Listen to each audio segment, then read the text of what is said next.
This is a CBS News special report. I'm Major Garrett in Washington. Good morning. A House Select Committee is about to launch its investigation into the January 6th deadly attack on the U.S. Capitol. Those organizing this hearing say it will be a comprehensive look into the causes and security failures surrounding the insurrection. The nation will also learn more about the hundreds of pro-Trump rioters who have been charged or arrested. This morning, the nation will also hear from 4 police officers who helped defend the Capitol building during this attack. Earlier this morning, House Minority Leader Kevin McCarthy called the Select Committee a partisan exercise designed, he said, to attack former President Trump and his supporters ahead of the 2022 midterm elections. On this committee, there are 7 Democrats and 2 Republicans. GOP representatives are Adam Kinzinger of Illinois and Liz Cheney of Wyoming. Both are frequent critics of former President Trump. Both voted to impeach the former president over the insurrection. The Senate later acquitted former President Trump. Congressional correspondent Nicole Killian joins us now from the Capitol. Nicole, give us an idea of what this testimony will look and sound like. Well, Major, each of these officers has spoken publicly before, but this is the first time we will hear from them collectively. Committee members say that they believe this is a representative sample of what many police experienced on January 6th and hope that their testimony today will counter any attempts to try to whitewash what happened. But look, this is not easy for these officers to come forward like this. Some of them were beaten and subjected to racial slurs, and the effects of that still linger both physically and emotionally. Some of them have also said that this is a very isolating experience. They really want more police officers to speak out, but if they don't feel comfortable in doing so, then they feel they have an obligation to. Major? Joining me here on set is our senior investigative correspondent, Catherine Herridge. Catherine, let us know where the investigation stands and what are the things we have learned from it so far. Well, Major, there's no question that this is one of the largest, most complex investigations brought by the Department of Justice here in Washington. Already more than 500 defendants, 150 police officers were injured. Some of the defendants include former military and law enforcement. And think about it as a giant mosaic. There's no question this is one of the most well-documented crimes in U.S. history. Thousands of hours of police body cam video, thousands of hours of security camera video from the Supreme Court, the Library of Congress, the federal buildings around the Capitol Hill campus, and then also more than 250,000 digital tips. So investigators have been piecing this together, and there are 2 categories or buckets, if you will, of defendants. The first is a large group that is alleged to have entered a restricted space on the day of the Capitol riots. That's the Capitol Hill complex. And that this was very spur of the moment. They were caught up in the momentum of the crowd. The second group, which is the much smaller group facing the most serious charges of conspiracy, it's alleged that they began planning and coordinating these efforts weeks, in one case, right after the November election. Catherine, I just want to let our audience know what they're seeing. Committee members are filing into the committee hearing room. Do we expect to see anything in a video presentation today that we haven't seen before?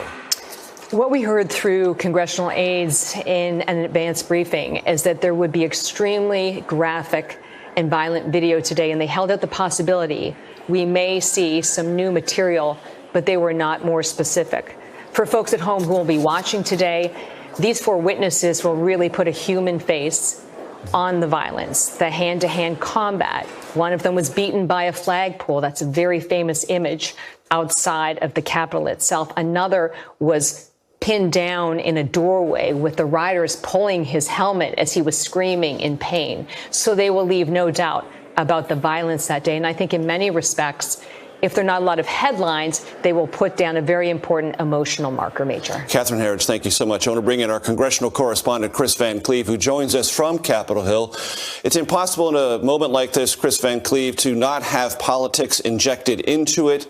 And yet it seems as if there is a desire among the Democrats who are putting this committee together to try to get to the underlying facts and minimize partisan warfare, but Republicans want to continue that line of partisan attack. Is that the way it looks on Capitol Hill? Yeah, I mean, certainly you have some toxic politics around this. The members of the committee all talk about trying to get to the truth. And you hear that from the Republican members, the 2 Republican members and the 7 Democratic members. You then hear from GOP leadership, Kevin McCarthy, who gave a press conference this morning spreading what are largely borderline debunked conspiracy theories, trying to pivot the blame solely to Nancy Pelosi, the Speaker of the House, for January 6th and the security failures on January 6th. And of course, the Speaker has some hand in this, too. She dropped 2 of the Republicans that McCarthy had appointed. He then pulled all his Republicans off. And so now you have a panel that is weighted to the Democrats. So one of the challenges here will be trying to show that this is a credible bipartisan effort. And of course, the wild card here is, what does the former president, Donald Trump, do? Does he weigh in at some point? Because Republicans also have to balance what the former president thinks, because that's going to play into all of this as well. On the GOP side, it's starting to feel a bit like a lunchroom food fight, Major. Right. I want to bring in, right before the chairman of this committee, Benny Thompson of Mississippi, gavels it in, I want to try to reach out to Jeff Pegues, our Chief Justice and Homeland Security correspondent, like many at CBS, at the Capitol that day. Jeff, your thoughts before we be getting this committee hearing underway? And I may have to jump in if Benny Thompson, the chairman, gavels it in. So please go ahead. Well, I'll never forget that day and those images of the officers really outmanned there. And now you have the juxtaposition of members of Congress shaking these officers' hands as they go in. So we'll see how this unfolds. Major. As predicted, Benny Thompson has begun. Jeff Pegues, thanks so very much. Here's the chairman of the committee, Benny Thompson, Democrat of Mississippi. Received testimony on the law enforcement experience on January 6th. Without objection, the chair is authorized to declare the committee in recess at any time. I now recognize myself for an opening statement. Let me say a few words at the outset about this committee's work and how, as chairman, I plan to run things. We're going to be guided solely by the facts of what happened on January 6th in the run up to that tragic day and what has taken place since. That's what we're charged to do by House Resolution 503. There's no place for politics or partisanship in this investigation. Our only charge is to follow the facts where they lead us. And while we have a lot to uncover, there are a few things we already know. We know that the insurrection on January 6th was a violent attack that involved vicious assault on law enforcement. We know there's evidence in a coordinated, planned attack. We know that men and women who stormed the Capitol wanted to derail the peaceful transfer of power in this country. We know that 7 people lost their lives, that more than 140 police officers suffered injuries. We know that efforts to subvert our democracy are ongoing, and a major part of the Select Committee's work will be to find ways to eliminate that threat. We also know that the rioters came dangerously close to succeeding. If not for the heroism of the United States Capitol Police and the Metropolitan Police Department, many more lives might have been lost, and the rioters could have accomplished what they set out to do, upend American democracy. It's an honor to have 4 of these heroes sitting before us today. We welcome them for appearing here, and more importantly, for your heroism on January 6th. You have the gratitude of this committee and this country. You held the line that day. I can't overstate what was on the line, our democracy. You held the line. We're going to revisit some of those moments today, and it won't be easy, but history will remember your names and your actions. And it's important to think about history as this committee starts its work, and as we hear from these courageous men, and to get answers for the American people, because we need to understand our history if we want to understand the significance of what happened on January 6th and our role as members of the People's House. I'm talking about the peaceful transfer of power. 200 years ago, in 1801, the House of Representatives did one of its jobs laid out in the Constitution. After a deadlock in the Electoral College, this body cast 36 ballots and ultimately settled the contest for President of the United States. What followed was the first peaceful transfer of power in our country's history. We know that since then, our history has been far from perfect. We've been torn apart and brought back together. We've struggled across generations to make our country's great vision a reality for all Americans. We won victories and we've suffered failures. But the peaceful transfer of power has stood as the pillar of our democracy. It's one of those things we rely on, a safeguard that we hold close, because as heated and angry and divided as we may be, whatever victories we celebrate or upheavals we endure, we can rest easy knowing that when the moment comes, our system guarantees that one party will hand the reins to another if that's the will of the people. And while our institutions endured, and while Joe Biden is the legitimately elected president of the United States, a peaceful transfer of power didn't happen this year. It did not happen. Let that sink in. Think about it. A violent mob was pointed toward the Capitol and told to win a trial by combat. Some descended on this city with clear plans to disrupt our democracy. One rioter said that they weren't there to commit violence, but that, I'm quoting, "We are just there to overthrow the government." I want to repeat that. I urge everyone to listen to those words and think about what they mean. We were just there to overthrow the government. They marched on the Capitol with the clear intentions of stopping the certification of the election. And when they encountered the police sworn to keep us safe, they went on the attack with bear spray, knives, tasers, hockey sticks, even flagpoles fashioned in clubs with the American flag still attached. And those rioters breached the Capitol. They smashed windows, scaled walls, broke down doors, and invaded the halls of Congress. It was a scene of violence in the citadel of our democracy, not seen since 1814, when British soldiers sacked the building. They raced through the hallways chanting, "Hang Mike Pence.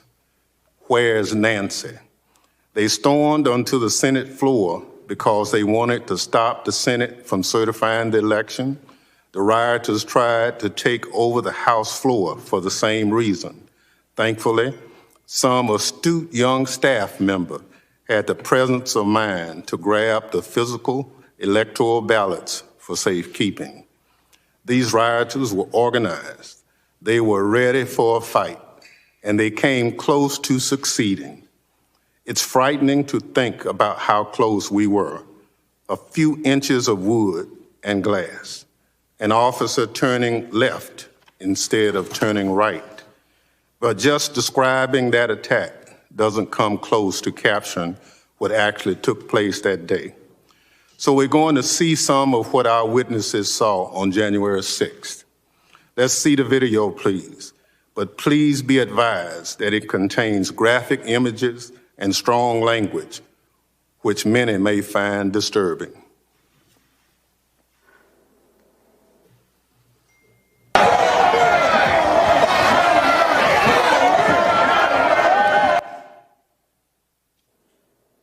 Hey, brother, we're boots on the ground here. We're moving on to Capitol now. I'll give you a boots on the ground update here in a few. Multiple Capitol entries!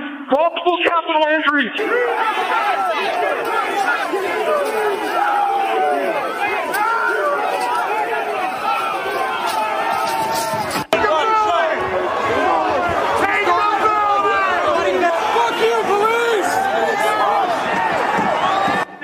We're still taking metal, sharpened objects, missiles to include bottles and rocks, and hand-thrown chemical-grade fireworks.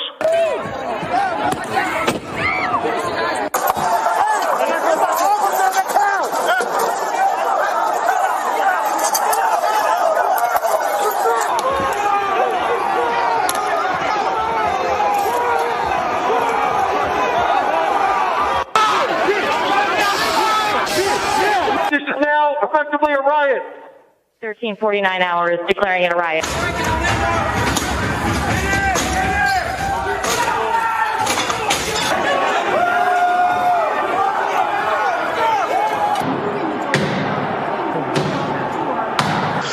Okay, guys, apparently this tip of the spear has entered the Capitol building.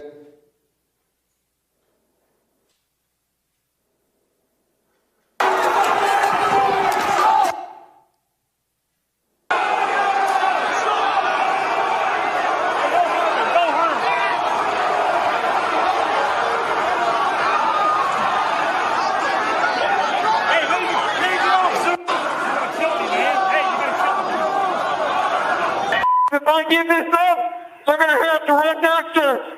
At least this Capitol we can defend. We got to hold what we have. Take your pins off. Yeah. The fuck? Take your pins off.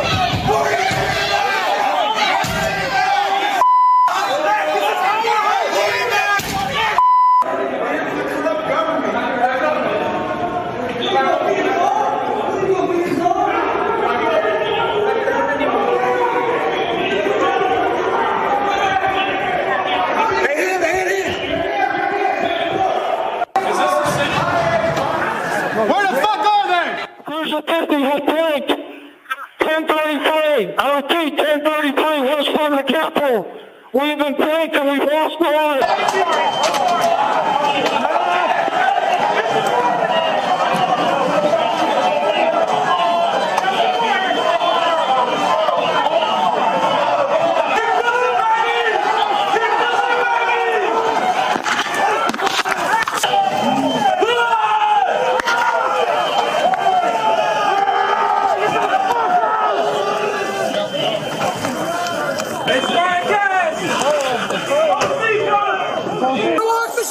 Lock them together! Lock them together! We need fresh patriots in the front! Jimmy, get him to the back! Get him to the back! Get him to the back! Let's get some fresh faces up front!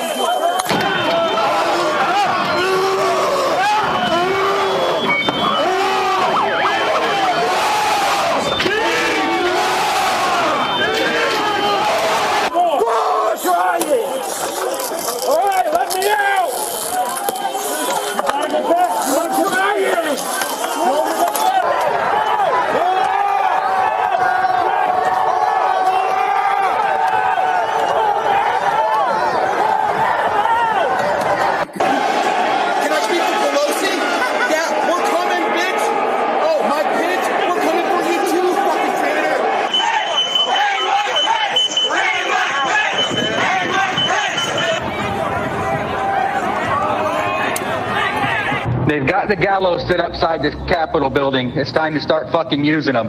Start making a list, put all those names down, and we start hunting them down one by one.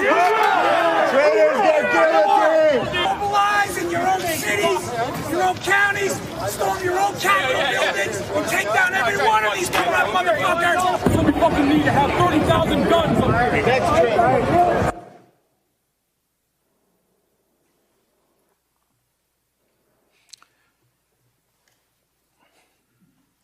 He'll be back, he warns us. It's just chilling.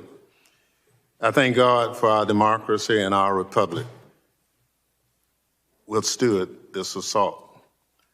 But that man's warning reminds us that this threat hasn't gone away.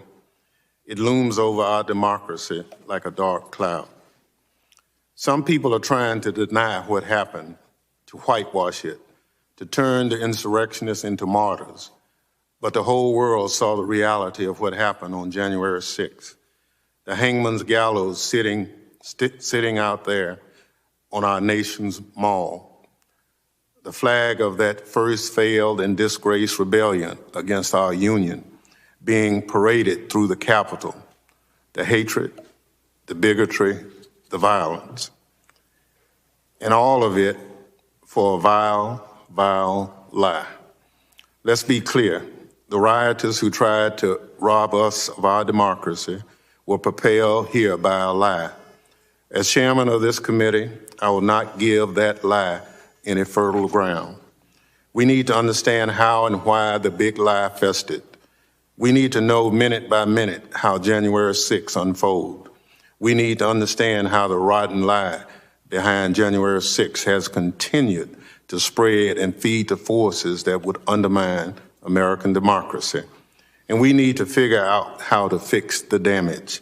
It won't be easy, but I have tremendous confidence in the colleagues sitting to my left and right. These are men and women of courage and character. We did not ask for this, but the House of Representatives did its job to give this country its first peaceful transfer of power, and we will do our job now to make sure the peaceful transfer of power remains a pillar of our democracy. We cannot allow ourselves to be undone by liars and cheaters. This is the United States of America. My distinguished colleague from Wyoming, Ms. Cheney, is not the ranking member of this select committee, but because this investigation is bipartisan, it's important that we hear Republican voices as well. I now recognize Representative Cheney for an opening statement. Thank you very much, Chairman Thompson. Thank you to all my colleagues on this committee, and thank you to each of the witnesses appearing before us today. It is because of you. You held the line. You defended all of us.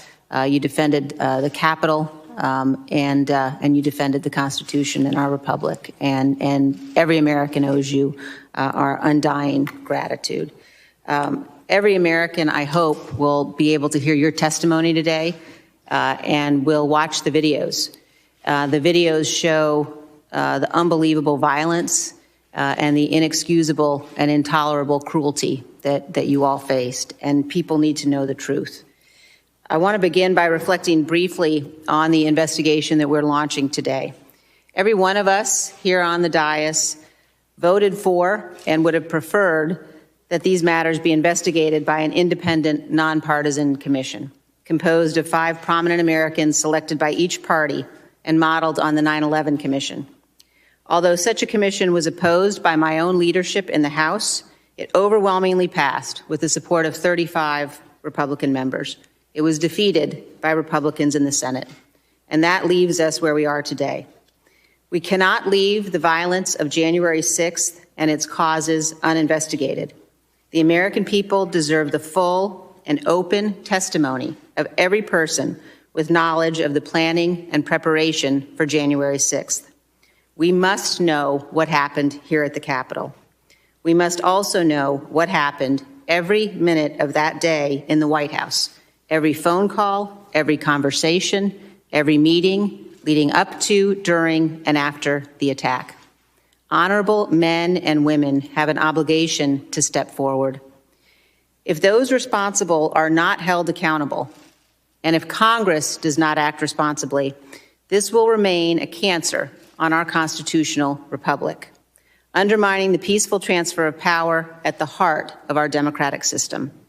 We will face the threat of more violence in the months to come and another January 6th every 4 years. I have been a conservative Republican since 1984, when I first voted for Ronald Reagan. I've disagreed sharply on policy and politics with almost every Democratic member of this committee. But in the end, we are one nation under God. The framers of our Constitution recognized the danger of the vicious factionalism of partisan politics. And they knew that our daily arguments could become so fierce that we might lose track of our most important obligation, to defend the rule of law and the freedom of all Americans. That is why our framers compelled each of us to swear a solemn oath to preserve and protect the Constitution.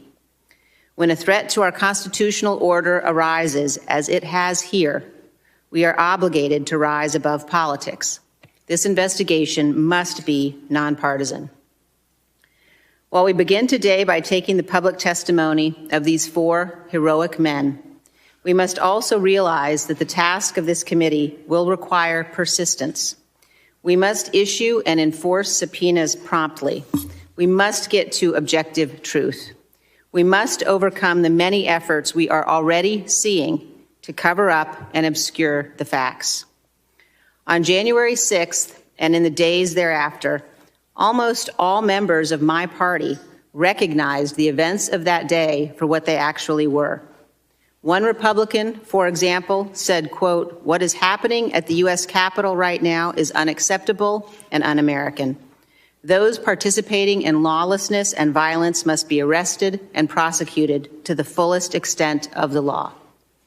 No member of Congress should now attempt to defend the indefensible, obstruct this investigation, or whitewash what happened that day.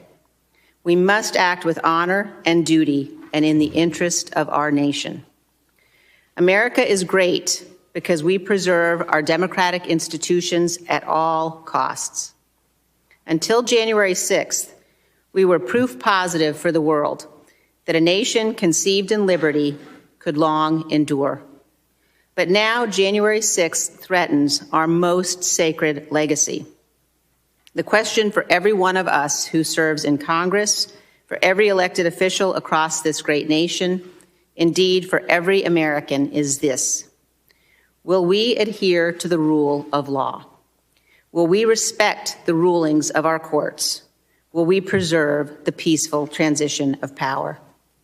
Or will we be so blinded by partisanship that we throw away the miracle of America? Do we hate our political adversaries more than we love our country and revere our Constitution? I pray that that is not the case. I pray that we all remember our children are watching as we carry out this solemn and sacred duty entrusted to us. Our children will know who stood for truth, and they will inherit the nation we hand to them, a republic if we can keep it. Thank you, Mr. Chairman. I yield back. Thank you, Representative Cheney.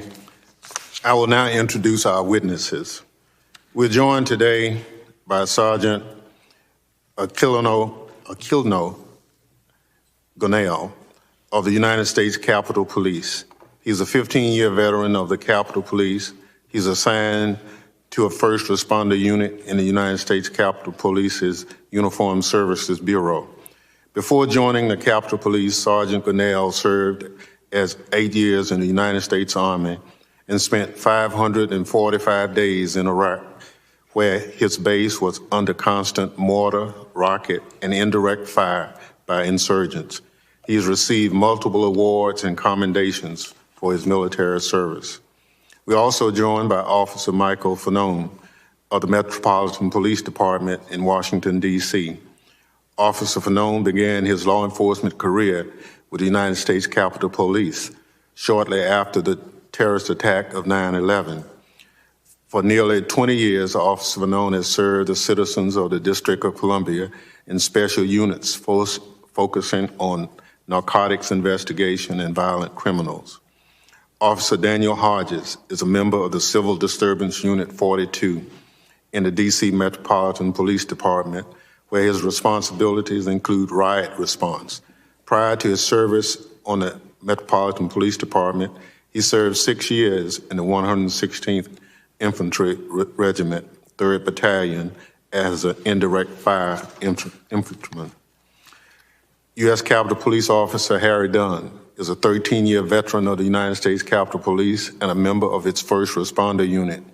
His responsibilities include ensuring the integrity of the perimeter around the Capitol building. Officer Dunn has been among the first Capitol police officers to describe what happened to law enforcement on January 6th. I will now swear in our witnesses.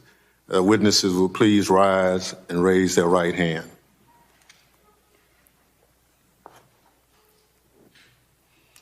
Do you swear or affirm that the testimony you are about to give is the truth, the whole truth, and nothing but the truth, so help you God? Thank you. You may be seated. Let the record reflect the witnesses answered in the affirmative. Without objection, the witness's full statement will be included in the record. I now recognize Sergeant Gonell to summarize his testimony. Good morning, everybody. Morning. Chairman Thompson, members of the Select Committee, thank you for the opportunity to testify regarding the attack on the U.S. Capitol on January 6, 2021. It is with honor and heavy heart that I come before you to tell you my story from a painful first-hand experience of what happened that terrible day at the Capitol. I'm providing this testimony solely on my personal capacity and not as a representative of the U.S. Capitol.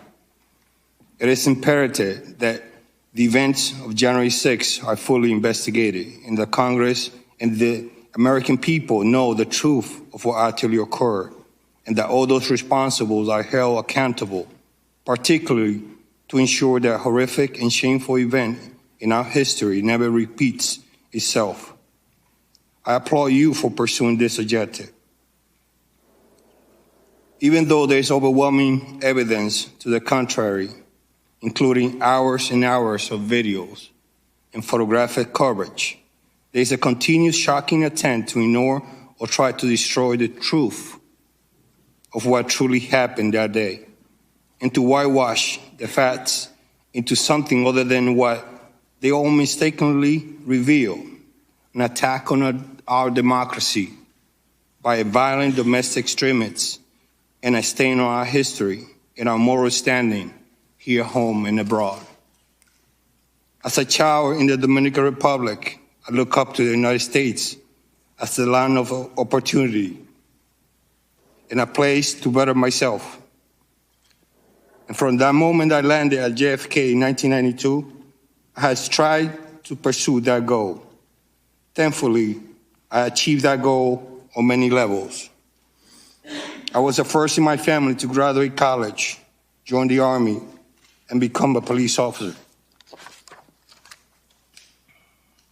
On July 23rd, 1999, the day before my 21st birthday, I raised my hand and swore to protect the Constitution of the United States.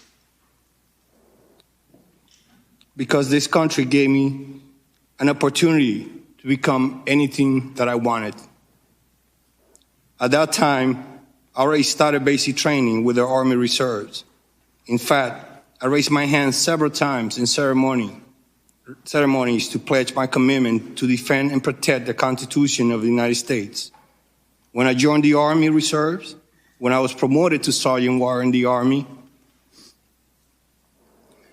when I was promoted during my naturalization ceremony, and when my reenlistment in the Army, when I joined the United States Capitol Police, and lastly, when I was promoted to Sergeant 3 years ago. I have always taken my oath seriously. On January 6, 2021, I fulfilled my oath once more, this time to defend the United States Capitol and members of Congress carrying out their constitutional duties to certify the results of the November 2020 presidential election. To be honest, I did not recognize my fellow citizens who stormed the Capitol on January 6, or the United States that they claim to represent. When I was 25 years old and then a sergeant in the Army, I had deployed to Iraq for Operation Iraqi Freedom. From time to time, I volunteered to travel on IED-infested roads to conduct supply missions for U.S. and allied forces and local Iraqi population as well. But on January 6, for the first time, I was more afraid to work at the Capitol than my entire deployment to Iraq. In Iraq, we expected armed violence because we were in a war zone, but nothing in my experience in the Army or as a law enforcement officer prepared me for what we confronted on January 6. The verbal assaults and disrespect we endured from the rioters were bad enough. I was falsely accused of betraying my oath, of choosing my paycheck over my loyalty to the U.S. Constitution, even as I defended the very democratic process that protected everyone in the hostile crowd. While I was at the Lower West Terrace at the Capitol, working with my fellow officers to prevent the breach and restore order, the rioters called me a traitor, a disgrace, and shouted that I, an Army veteran and a police officer, should be executed. Some of the rioters had the audacity to tell me there was nothing personal, that they would go through me, through us, police officers, to achieve their goal, as they were breaking metal barriers to use as a weapon against us. Or they use more menacing language. If you shoot us, we all have weapons, we will shoot back. Or we'll get our guns, we outnumber you. They said, join us. I heard specific threats to the lives of Speaker Nancy Pelosi and then also Vice President Mike Pence.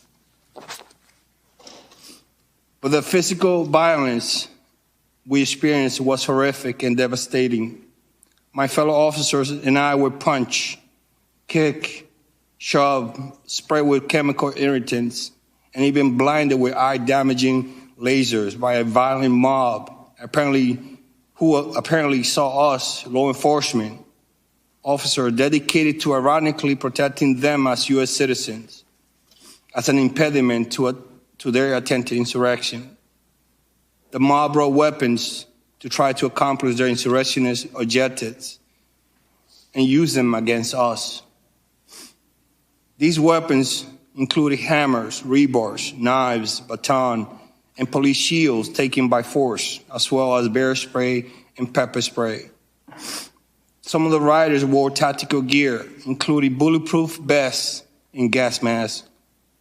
The rioter also forcibly took out batons and shields to use them against us. I was particularly shocked at seeing the insurrectionists violently attack us with the very American flag that they claim to sought to protect. Based on the coordinated tactics we observed and verbal commands we heard, it appears that many of these attackers had law enforcement or military experience. The rioters were vicious and relentless. We found ourselves in a violent battle, desperate to attempt to prevent the breach of the Capitol by the entrance near the inauguration stage. Metropolitan police officers were being pulled into the crowd. We have one right here, right next to me.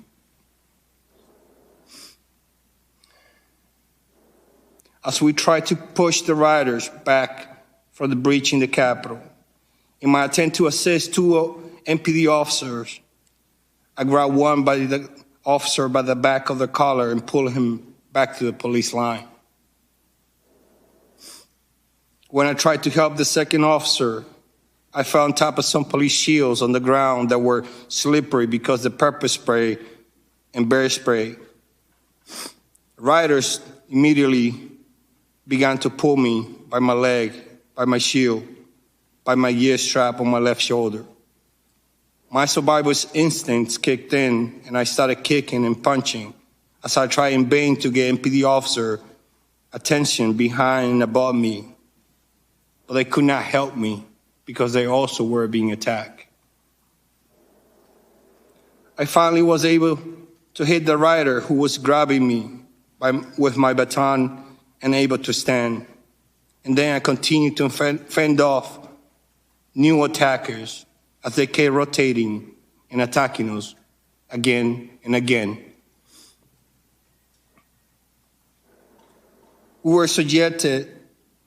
we were subjected that day was like something from a medieval battle. We fought hand to hand, inch by inch, to prevent an invasion of the Capitol by a violent mob intent on subverting our democratic process. My fellow officers and I were committed to not letting any rioters breach the Capitol. It was a prolonged and desperate struggle. The rioters attempted to breach the Capitol were shouting, "Trump, send us. Pick the right side. We want Trump." I vividly heard officers screaming in agony and pain just an arm length from me. I didn't know at that time, but that was Officer Hodges, and he's here today to testify. I, too, was being crushed by the rioters. I could feel myself losing oxygen and recall thinking to myself, this is how I'm going to die, defending this entrance. Many of the officers fighting alongside me were calling for shields because their shields had been stripped from them by the rioters. I was one of the few officers left with a shield, so I spent the majority of my time at the front of the line.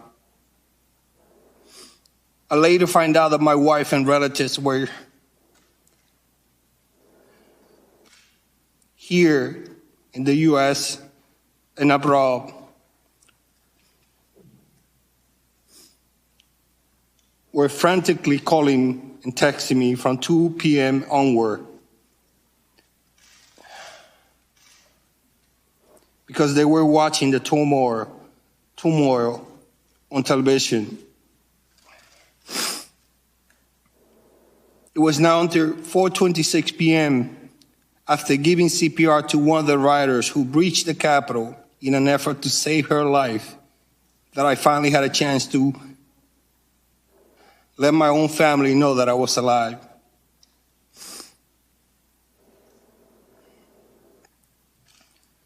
After order has been restored at the Capitol, in many hours, I arrived home at nearly 4 a.m.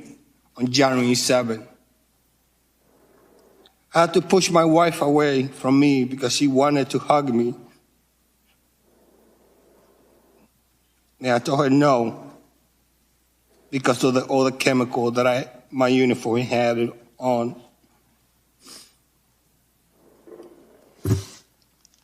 Sorry.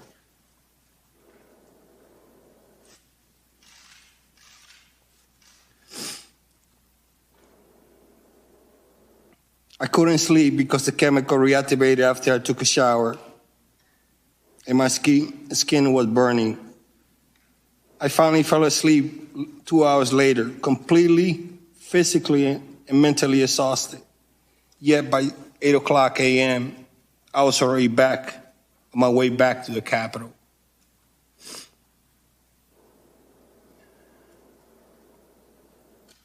And I continued to work for 15 consecutive days until after the inauguration. I made sure to work despite my injuries because I wanted to continue doing my job and help secure the Capitol complex. More than 6 months later, I'm still trying to recover from my injuries. Many of my fellow Capitol officers, as well as MPD officers, suffer terrible physical injuries from the violence inflicted on us on January 6th. I sustained injuries on both my hands, my left shoulder, my left calf, and my right foot. I already had undergone bone fusion surgery on my right foot, and I was just told that I need surgery on my left shoulder.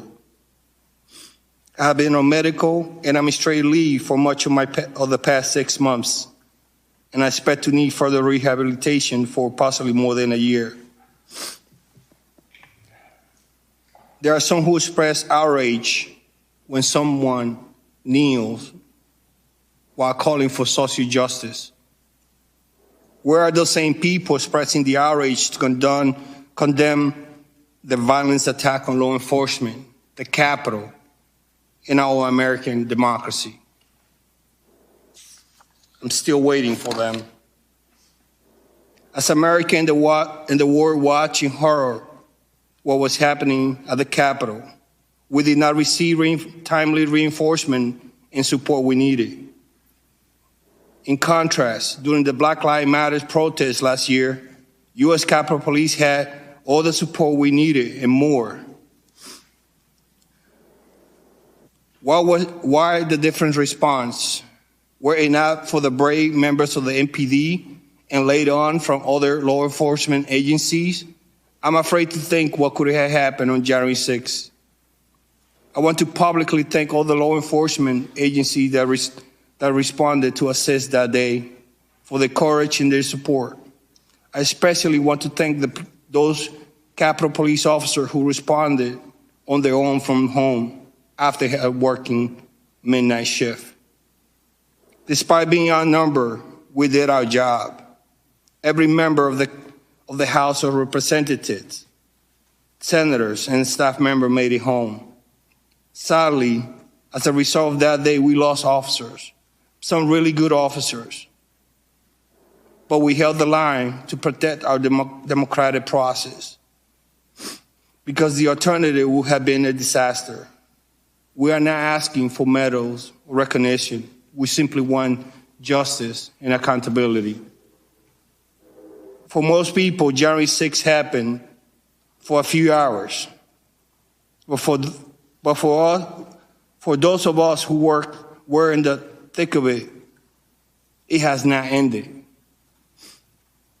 That day continued to be a constant trauma for us literally every day, whether because of our physical or emotional injuries or both. While it has not received much attention, sadly, many of my colleagues have quietly resigned from the Capitol because of that day. I'm also regularly called by law enforcement officials and prosecutors to help identify from photographs and videos the rioters. And to be honest, physical therapy is painful and hard. I could have lost my life that day, not once, but many times. But as soon as I recover from my injuries, I will continue forward and proudly serve my country in the U.S. Capitol Police. As an immigrant to the United States, I'm especially proud to have defended the U.S. Constitution and our democracy on January 6th. I hope that everyone in the position of authority in our country has the courage and conviction to do their part by investigating what happened on that terrible day and why. This investigation is essential to our democracy, and I'm deeply grateful to you for undertaking it. I'm happy to assist as I can and answer any question you may have to the best of my ability. Thank you. Thank you very much for your riveting testimony, Sergeant Gonell. I now recognize Officer Fanon to summarize his testimony.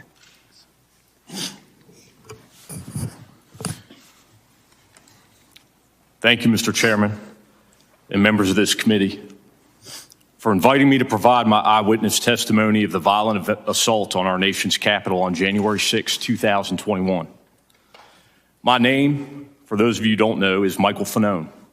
And while I've been a sworn officer with the Metropolitan Police Department in Washington, D.C. for almost 2 decades, my law enforcement career actually began here in this building as a United States Capitol Police officer shortly after 9/11. In part because of the 2001 attack on our country by terrorists, I felt called to serve. As a Capitol Police officer, I was proud to protect this institution and dedicated members of Congress and their staff who work hard each day to uphold our American democracy. I remain proud of the work of the United States Capitol Police and MPD officers who literally commit their lives to protecting the safety of each of you and all of us in this room in our nation's capital. After leaving the United States Capitol Police, I became an MPD officer serving the residents of Washington, D.C. I have spent the majority of my nearly 20 years as a Metropolitan Police officer working in special mission units whose responsibilities include the investigation and arrest of narcotics traffickers and violent criminals. I've worked both as an undercover officer and a lead case officer in many of these investigations. In this line of work, it probably won't shock you to know that I've dealt with some dicey situations. I thought I had seen it all, many times over. Yet what I witnessed and experienced on January 6, 2021 was unlike anything I had ever seen, anything I had ever experienced or could have imagined in my country. On that day, I participated in the defense of the United States Capitol from an armed mob of thousands determined to get inside, because I was among the vastly outnumbered group of law enforcement officers protecting the Capitol and the people inside it. I was grabbed, beaten, tased, all while being called a traitor to my country. I was at risk of being stripped of and killed with my own firearm, as I heard chants of "kill him with his own gun." I could still hear those words in my head today. Although I regularly deal with risky situations on the job, nowhere in my wildest imagination did I ever expect to be in that situation or sitting here before you talking about it. That experience and its aftermath were something that not even my extensive law enforcement training could prepare me for. I was just one of hundreds of local police who lined up to protect Congress, even though I had not been assigned to do that. Some had asked why we ran to help when we didn't have to. I did that because I simply could not ignore what was happening. Like many other officers, I could not ignore the numerous calls for help coming from the Capitol complex. I'm a plainclothes officer assigned to the 1st District's crime suppression team. But for the first time in nearly a decade, I put on my uniform. When my partner, Jimmy Albright, and I arrived at the Capitol around 3 that afternoon, it was unlike any scene I had ever witnessed. Jimmy parked our police vehicle near the intersection of South Capitol Street and D Street in Southeast, and we walked to the Capitol, from there passing the Longworth House Office building. It was eerily quiet, and the sidewalks, usually filled with pedestrians, were empty. As we made our way to Independence Avenue, I could see dozens of empty police vehicles that filled the street, police barricades which had been abandoned, and hundreds of angry protesters, many of whom taunted us as we walked towards the Capitol building. Jimmy and I immediately began to search for an area where we could be of most assistance. We made our way through a door on the south side of the Capitol, walking then to the crypt and finally down to the lower West Terrace tunnel. It was there that I observed a police commander struggling to breathe as he dealt with the effects of CS gas that lingered in the air. Then I watched him collect himself, straighten his cap and trench coat adorned with its silver eagles, and return to the line. That commander was Ramey Kyle of the Metropolitan Police Department, and those images are etched into my memory, never to be forgotten.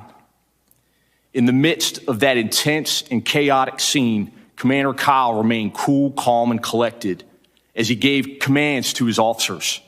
"Hold the line," he shouted over the roar.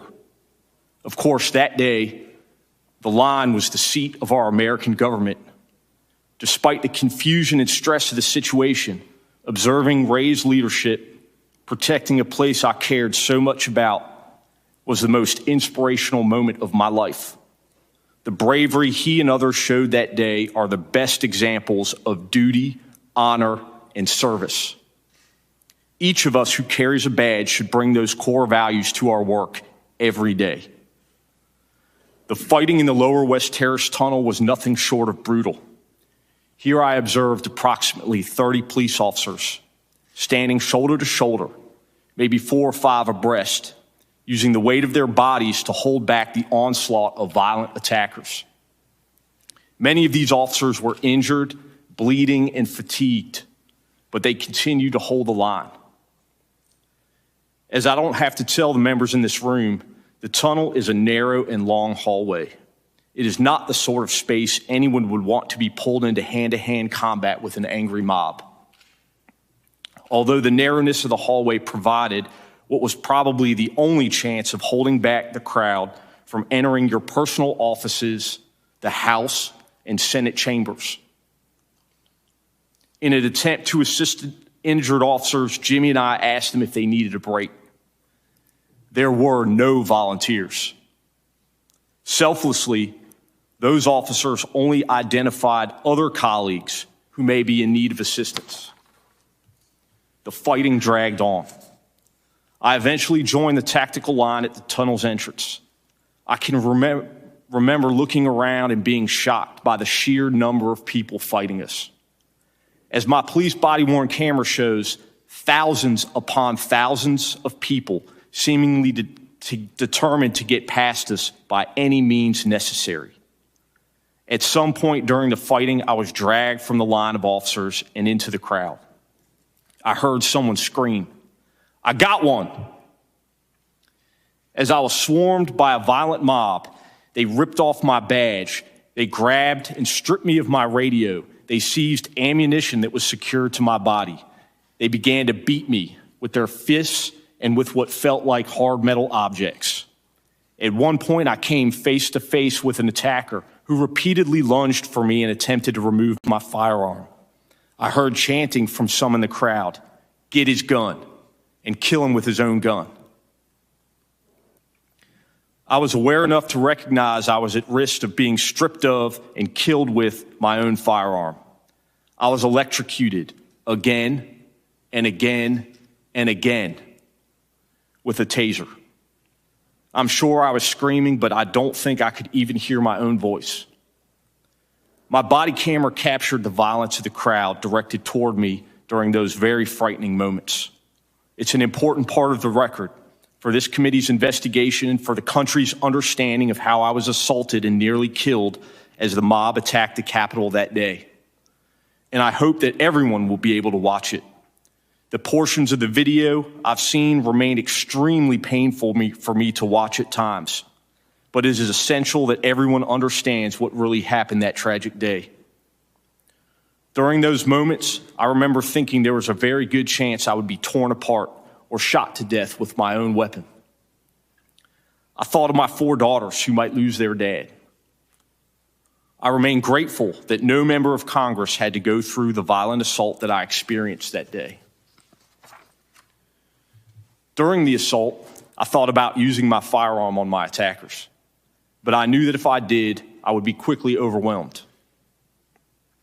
And that in their minds would provide them with the justification for killing me.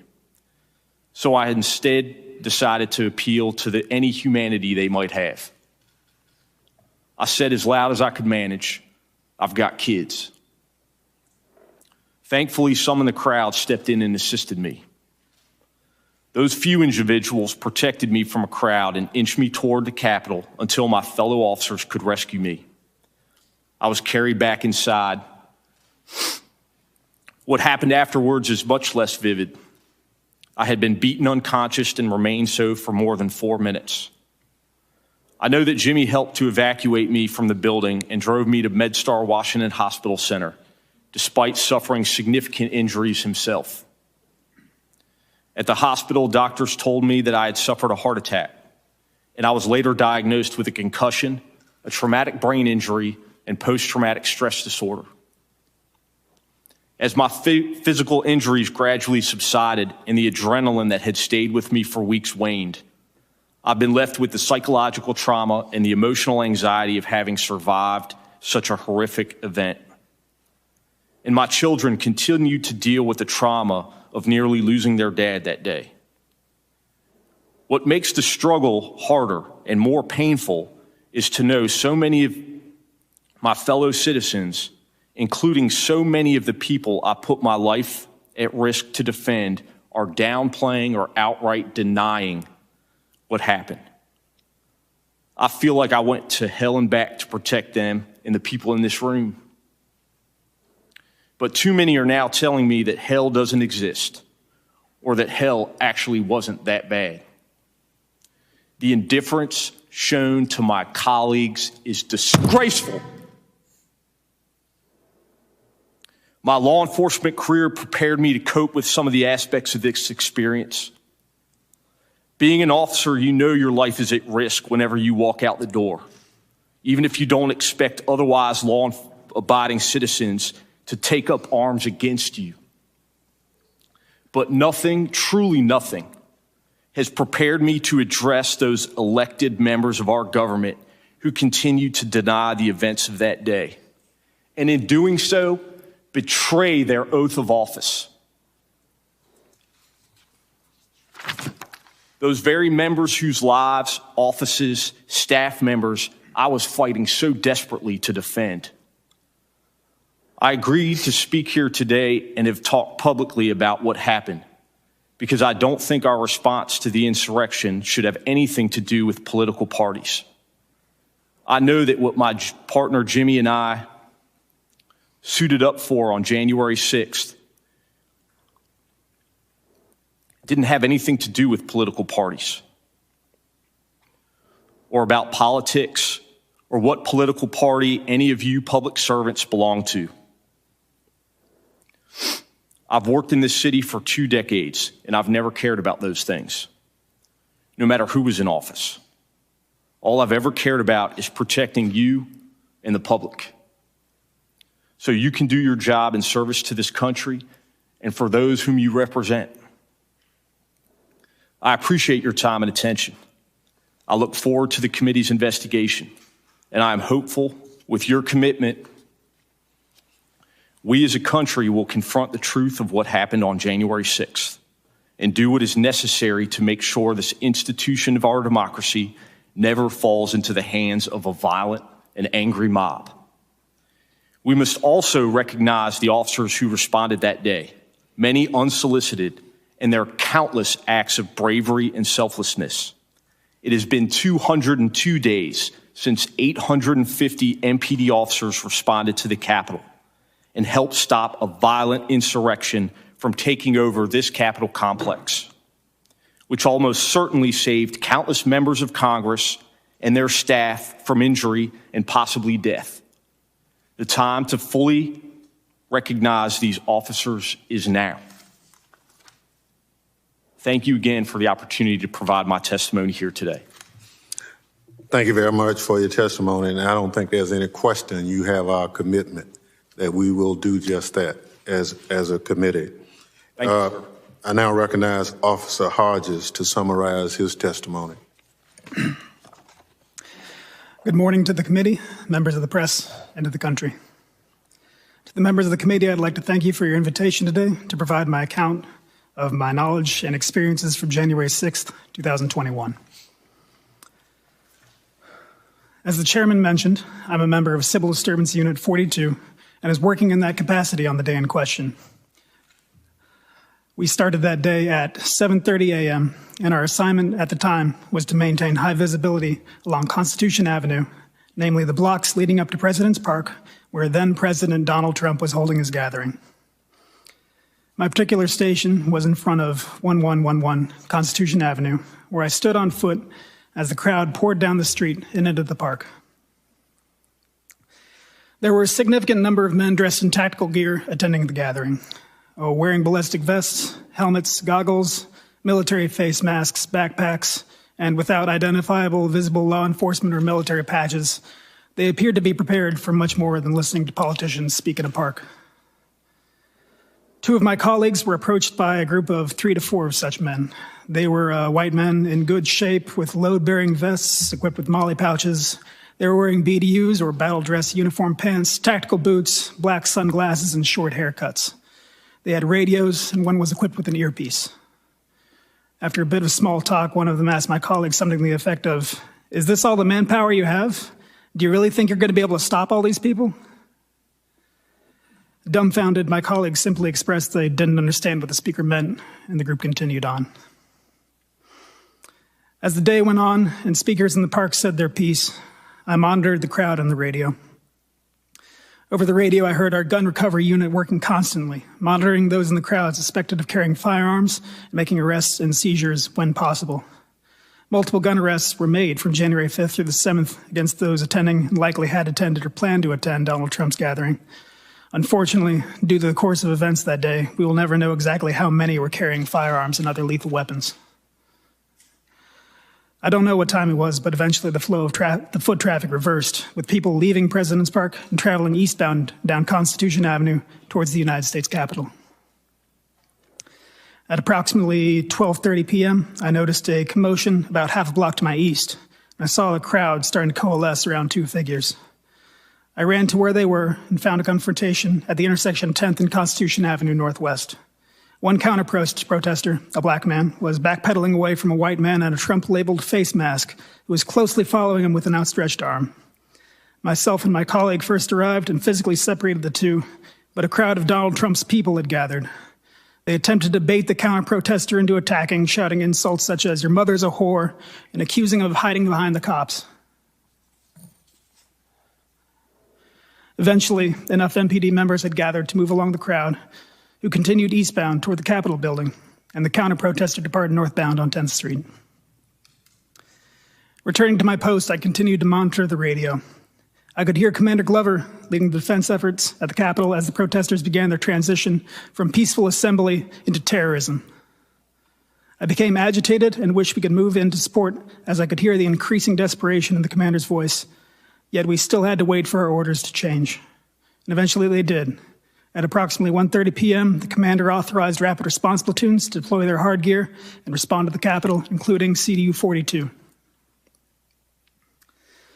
The last thing I remember hearing over the air before departing for the Capitol grounds was confirmation that our explosive ordnance disposal team had discovered a device. Given which unit was being associated with the device, I immediately realized MPD had discovered a bomb of some type near the Capitol. This thought was never far from my mind for the rest of the day. We ran back to our vans and got on our hard gear as quickly as we could. Navigating alternate routes to avoid the foot traffic, we drove as close as we could to the Capitol, disembarking at the northwest side of the Capitol grounds. We gave our gear a final check and marched towards the West Terrace. The crowd was thinner the further out from the Capitol you were. So as we marched, the resistance that we initially met was verbal. A man sarcastically yelled, "Here come the boys in blue, so brave." Another called on us to remember your oath. There was plenty of booing. A woman called us stormtroopers. Another woman, who was part of the mob of terrorists laying siege to the Capitol of the United States, shouted traitors. More found appeal in this label and shouted traitors at us as we passed.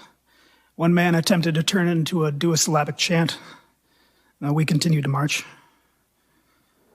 We had been marching in two columns, but as we got closer to the West Terrace, the crowd became so dense that in order to progress, we marched single file, with our hands on the shoulders of the man in front of us in order to avoid separation. However, as we came close to the terrace, our line was divided and we came under attack.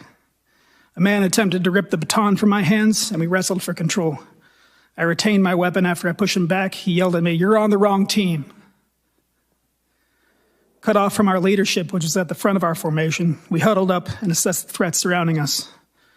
One man tried and failed to build a rapport with me, shouting, "Are you my brother?"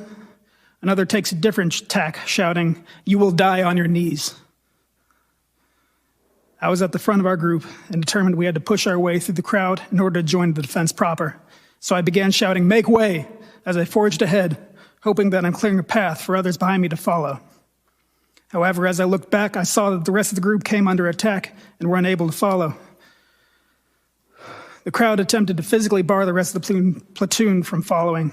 I backtracked and started pulling the terrorists off my team from their backpacks and their collars. Around this time, one of the terrorists who had scaled the scaffolding that adorned the Capitol at the time threw something heavy down at me and struck me in the head, disorienting me. I suspect this resulted in the likely concussion I dealt with in the weeks after. Another man attempted to disarm me of my baton. And again, we wrestled for control. He kicked me in my chest as we went to the ground. I was able to retain my baton again, but I ended up on my hands and knees and blind. The medical mask I was wearing at the time to protect myself from the coronavirus was pulled up over my eyes so I couldn't see. I braced myself against the impact of their blows and feared the worst.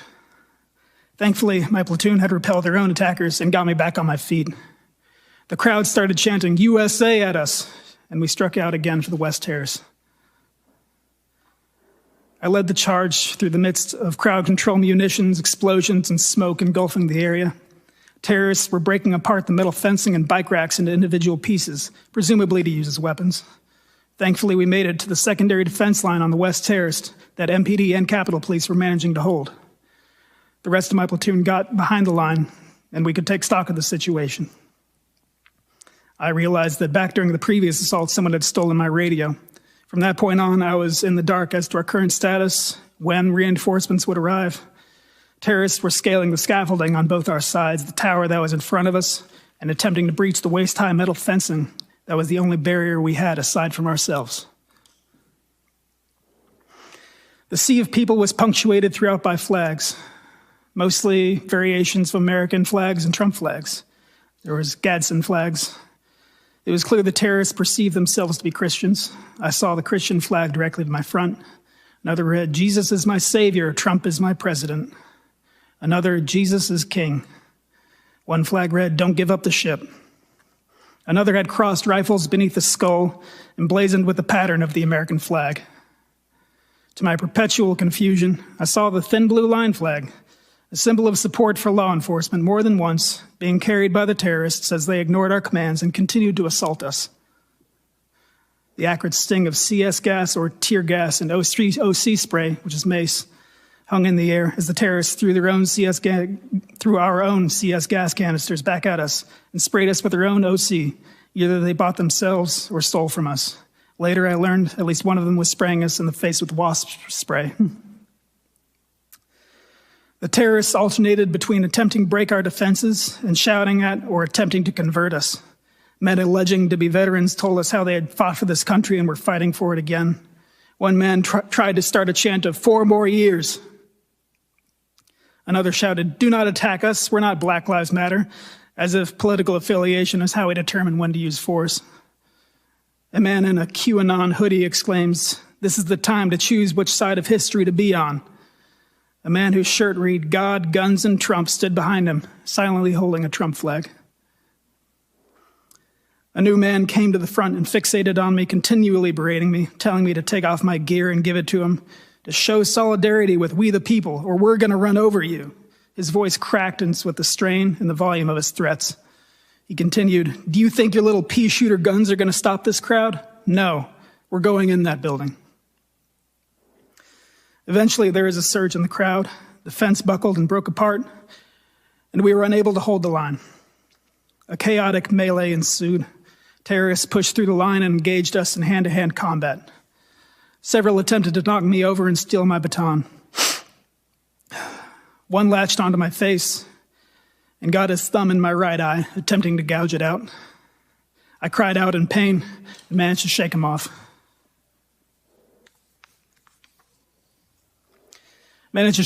Before any permanent damage was done. I couldn't fully engage anyone. For the moment I do is when another 20 terrorists move in to attack while my hands are full.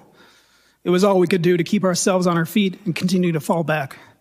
I'm sprayed with a fire extinguisher, and a red smoke grenade burns at our feet. In the fight, a terrorist is knocked to the ground and his jacket rides up, exposing a large hunting knife on his belt. I, along with several other officers, piled on him, while another removed the knife from his person. He regained himself unharmed and shouts indignantly, "What are you doing? What are you guys doing?" At this point, the terrorists had claimed most of the western terrace, cornering myself and other officers on the southern edge. We found a side stair off of the terrace up to an upper landing, followed by more stairs up and inside.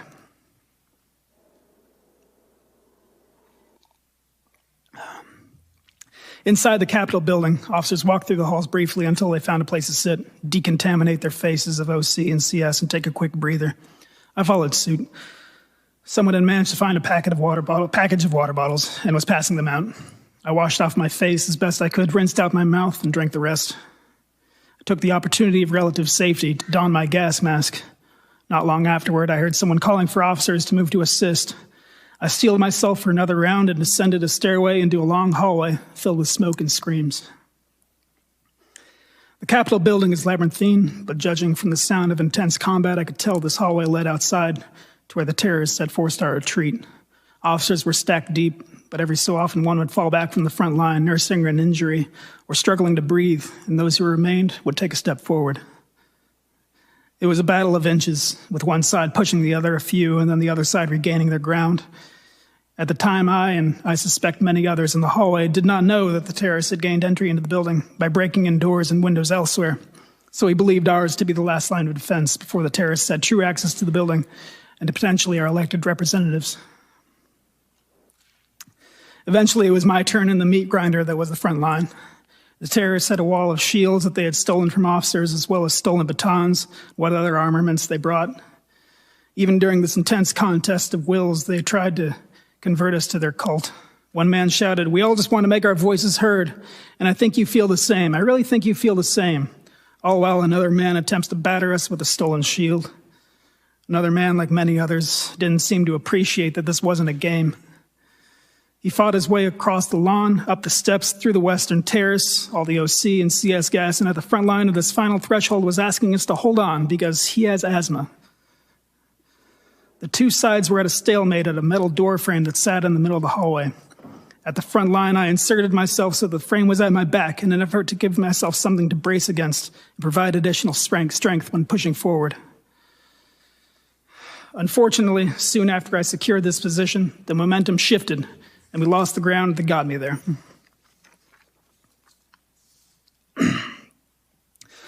On my left was a man with a clear riot shield stolen during the assault. He slammed it against me and, with all the weight of the bodies pushing behind him, trapped me. My arms were pinned and effectively useless, trapped against either the shield on my left or the door frame on my right.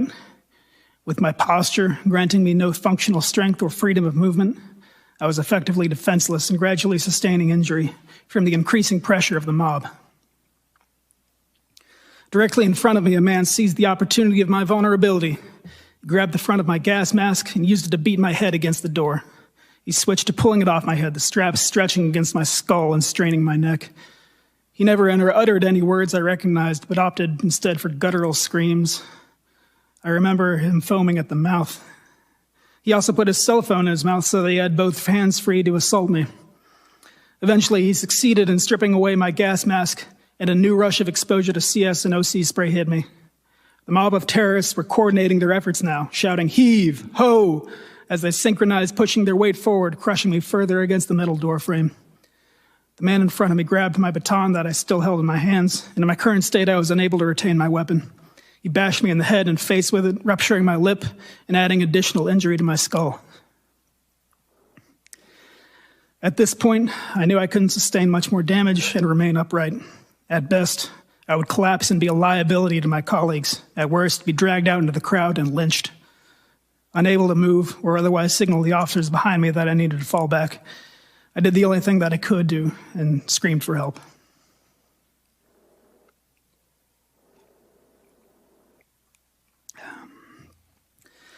Thankfully, my voice was heard over the cacophony of yells and the blaring alarm. The officer closest to me was able to extricate me from my position, and another helped me fall back to the building again. I had found some more water and decontaminated my face as best I could. I don't know how long I waited in the halls for, but soon after I got back on my feet and went to where the fight was again. Until reinforcements arrived, every able body made a difference. Without my gas mask, I was afraid I'd be a liability in the hallway, so I took the exit outside of the upper landing above the West Terrace. I found a police line being held and the terrorists encircling us, much like on the West Terrace lower. It was getting later in the day, however, and it appeared we weren't the only ones getting tired. It seemed most of the mob was content to yell rather than try and break our line again. After some time of guarding the upper landing, I saw reinforcements arrive from the south. I'm not sure which law enforcement agency it was, but I turned to them and I started clapping, as it was a sign that badly needed help was starting to finally arrive. Soon after that, I started feeling the effects of the day taking their toll and went back inside to rest. Gradually, all the members of CDU 42 gathered in the room known as the Capitol Crypt. We checked on each other and convalesced, glad to see each other in one piece. Despite our exhaustion, we would have ran out into the fight again should the need have arisen. Thankfully, as the day wore on, more and more resources had arrived at the Capitol to drive off the terrorists. We stayed in the crypt until quite late. And even after we were allowed to leave the grounds, we didn't get to go home. Those who needed immediate medical attention took a van to the local hospital, while the rest of us parked near the city center. until the city was deemed secure enough for us to check off. I believe we finally got that message around 1 a.m. the following morning. We drove back to the 4th District and from there went home. Thank you for letting me testify. Thank you very much for your testimony. I now recognize Officer Dunn to summarize his testimony.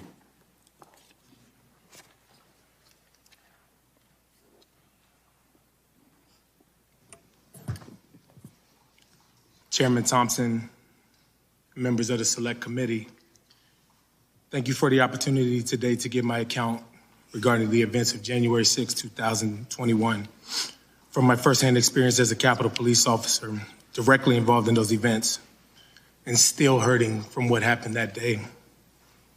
I'm providing this testimony solely in my personal capacity and not as a representative of the United States Capitol Police. Before I begin,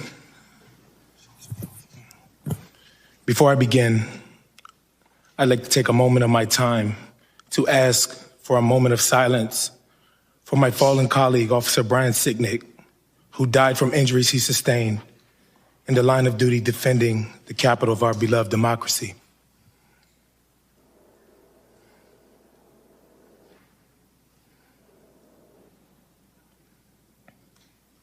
Thank you. I reported for duty at the Capitol as usual early on the morning of January 6. We understood that the vote to certify President Biden's election would be taking place that day, and protests might occur outside the Capitol. But we expected any demonstrations to be peaceful expressions of First Amendment freedoms, just like the scores of demonstrations we had observed for many years. After roll call, I took my overwatch post on the east front of the Capitol, standing on the steps that led up to the Senate chamber. As the morning progressed, I did not see or hear anything that gave me cause for alarm. But around 10:56 a.m., I received a text message from a friend forwarding a screenshot of what appeared to be the potential plan of action, very different from a peaceful demonstration. The screenshot bore the caption, January 6th, Rally Point, Lincoln Park, and said the objective was the Capitol. It said, amongst other things, that Trump has given us marching orders and to keep your guns hidden. It urged people to bring your trauma kits and gas masks, to link up early in the day in 6 to 12-man teams. It indicated there would be time to arm up. Seeing that message caused me concern. To be sure, looking back now, it seemed to foreshadow what happened later. At the time, though, we had not received any threat warnings from our chain of command. I had no independent reason to believe that violence was headed our way.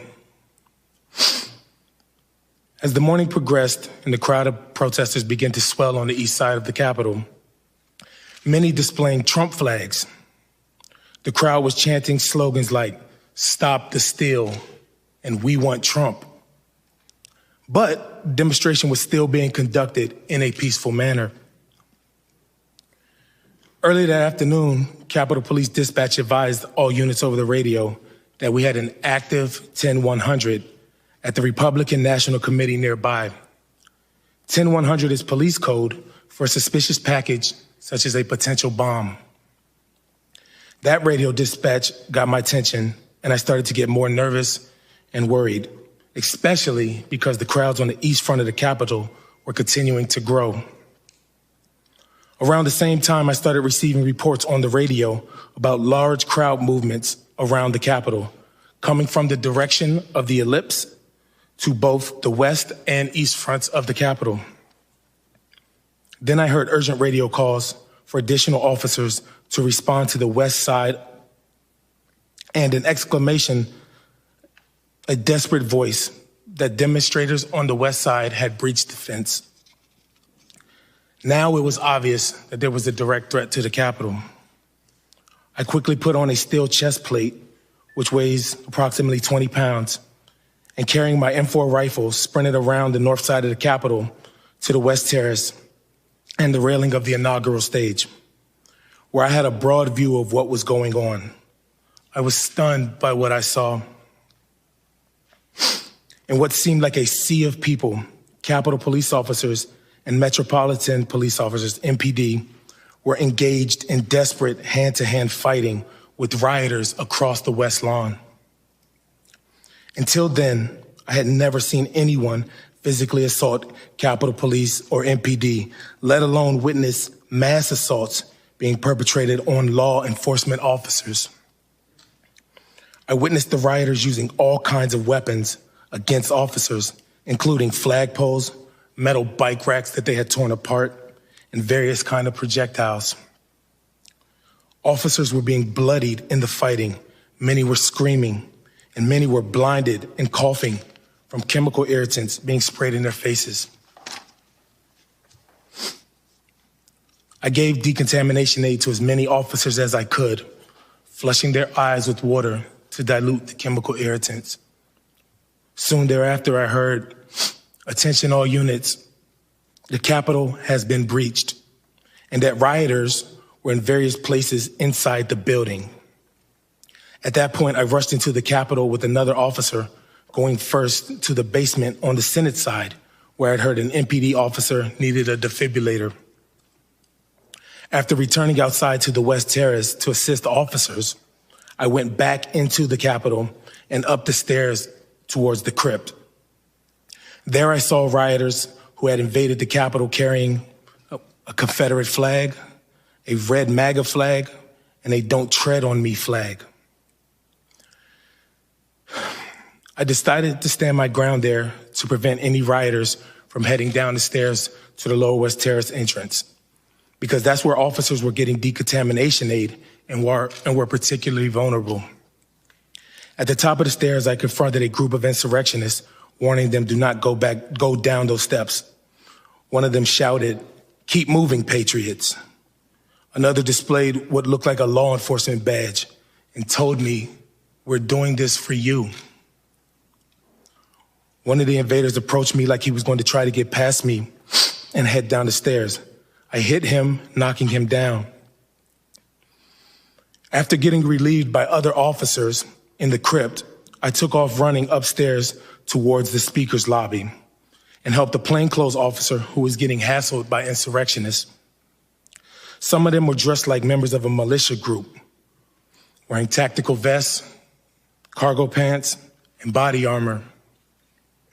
I was physically exhausted, and it was hard to breathe and to see because of all the chemical spray in the air.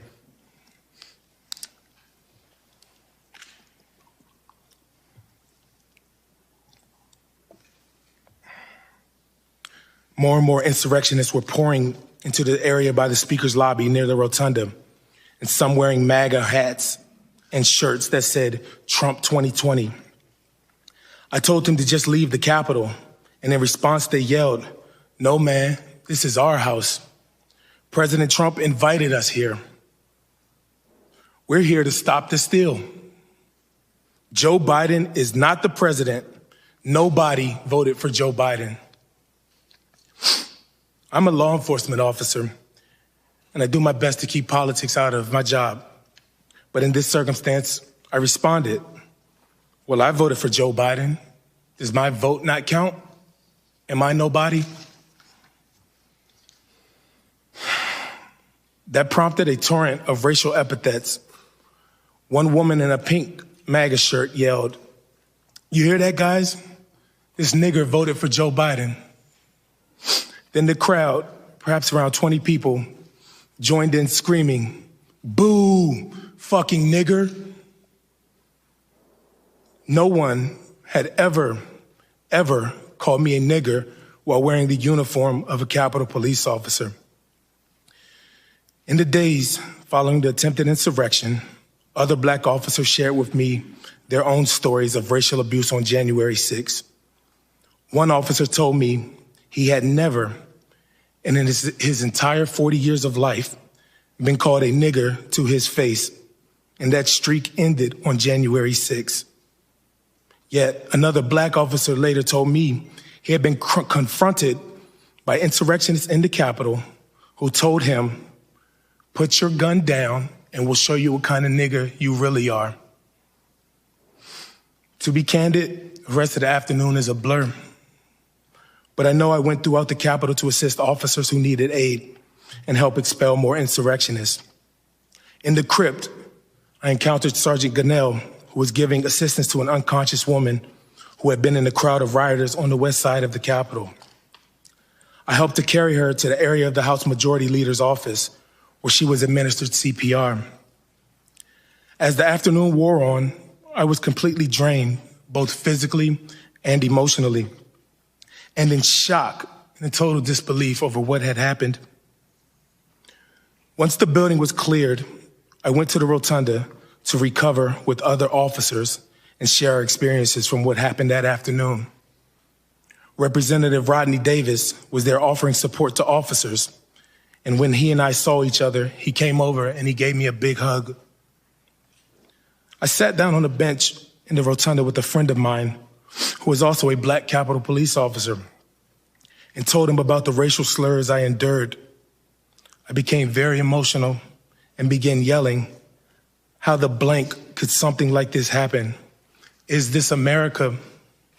I began sobbing. Officers came over to console me.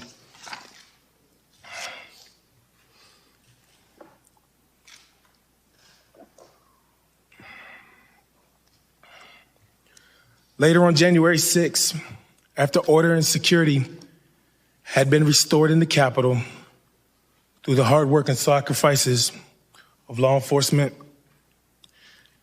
members took the floor of the House to speak out about what had happened that day. Among them was House Minority Leader Kevin McCarthy, who, along with my fellow officers, I had protected that day and will protect today and tomorrow. I had protected that day and will protect today and tomorrow. And the minority leader, to his great credit, said the following to the House: "The violence, destruction, and chaos we saw earlier was unacceptable, undemocratic, and un-American. It was the saddest day I've ever had serving in this institution," end quote. Members of the Select Committee, the minority leader was absolutely right. How he described what took place in the Capitol. And for those of us in the Capitol Police who serve and revere this institution and who love the Capitol building, it was the saddest day for us as well.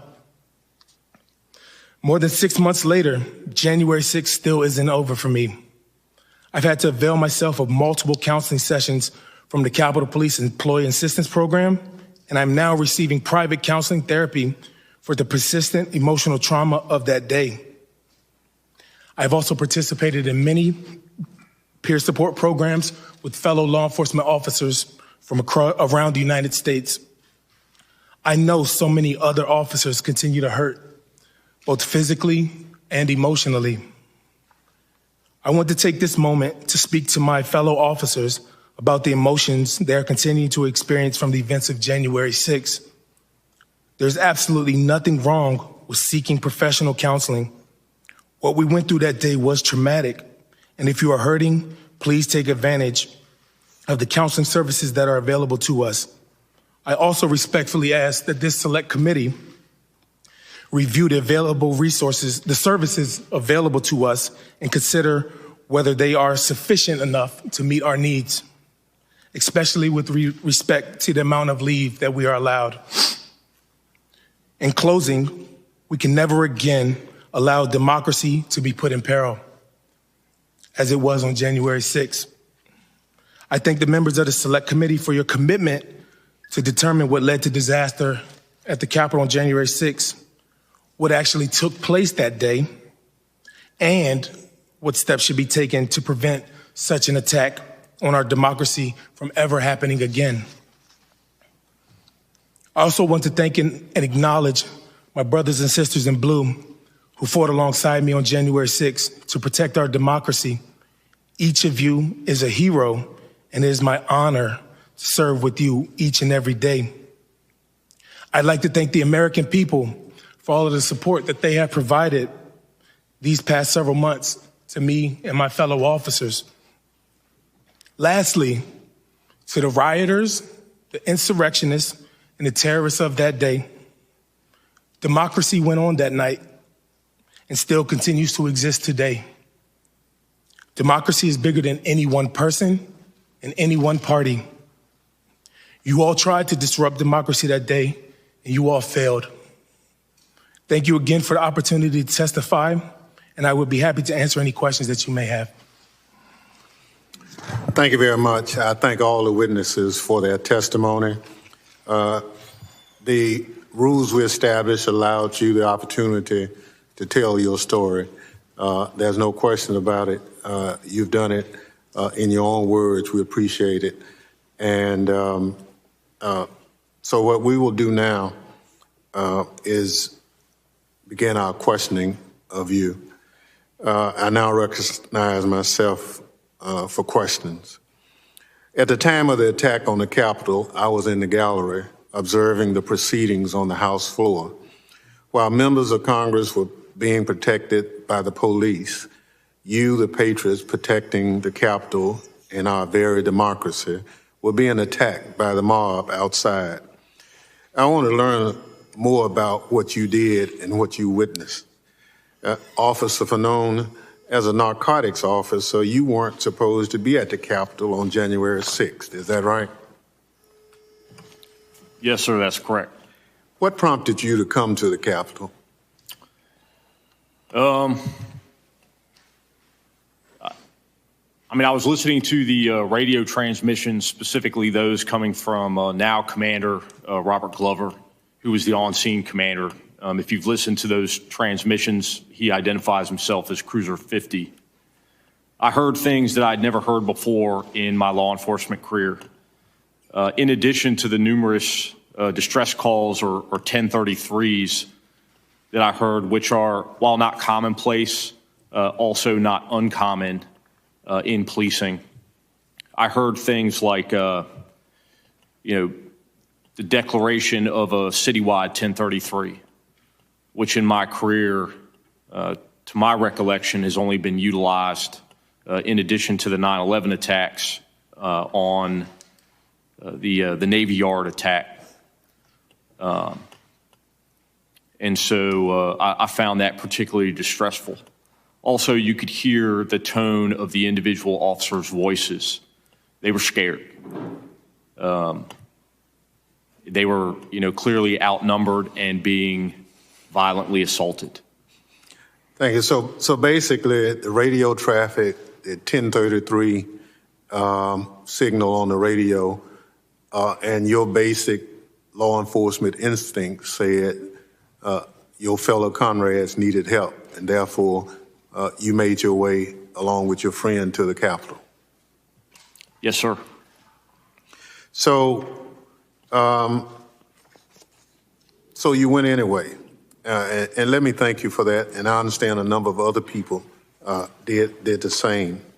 Officer Hodges, we've seen the harrowing video of you being crushed in a doorway as you bravely fought to keep the mob from breaching the Capitol.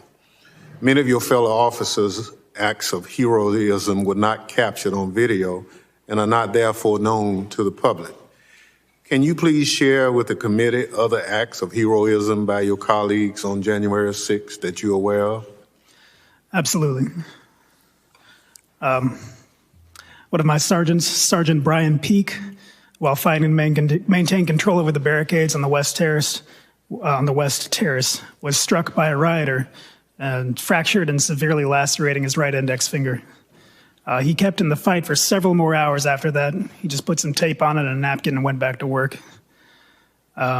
He was there for several hours before finally accepting medical evac. He ended up having to have the tip of his finger removed. Another officer who was out there in the fight with us, he, much like myself, he had a large, heavy object thrown and struck his head. And And he wasn't as lucky as me, though. He has suffered lost time from that day, and he remains still out on medical leave. Even today, he has not returned to work. But at the time, he was still fighting. Another officer, he was fought on the West Terrace and in the tunnel, was instrumental to the defense. After being completely soaked with OC spray, was shocked several times by a cattle prod one of the terrorists brought with them. When I went over my testimony, my opening statement before, I mentioned that we were attacked outside the secondary defense line on the West Terrace. And after we rallied there, we continued onward.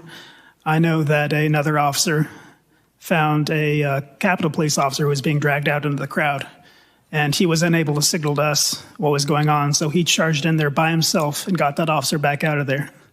And in the process, hyperextended his knee and took several other injuries. The Washington Post and Carnegie Mellon University have estimated that there were about 9,400 terrorists out there, and I would say we had about 150, 175 officers. So any one of them could tell you any amounts of heroic acts or injuries they sustained, but these are just a few that I know of. Thank you very much.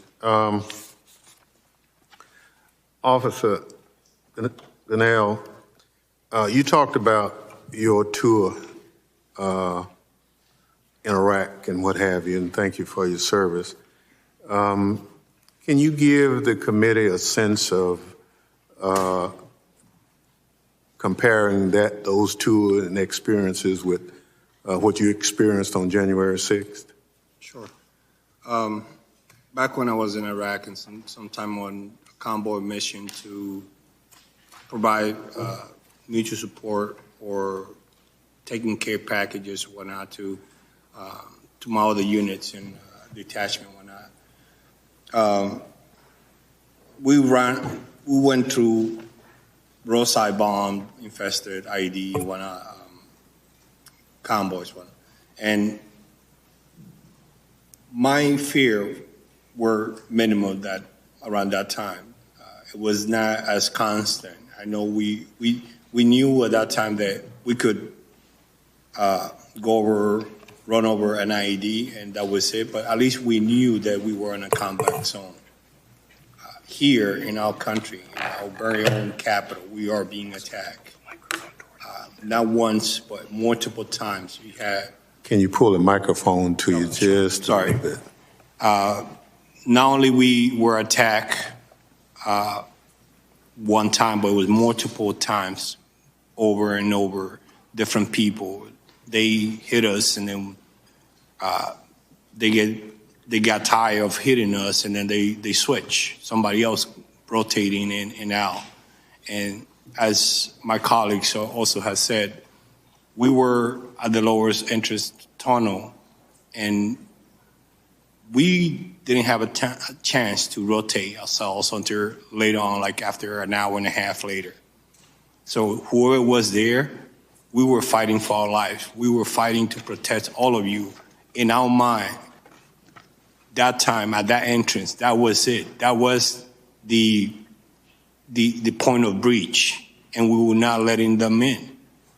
They tried to convert us. They tried to persuade us to let them in, yelling, and then once they saw that we were not doing that, then continued to even attack us even more. And it was nonstop. So my time compared to Iraq, totally different. This is our own citizens, people who we sworn an oath to protect, but yet they are attacking us with the same flag that they claim to represent. It was bad. Thank you. Officer Dunn, you talked about being called the N-word. You talked about being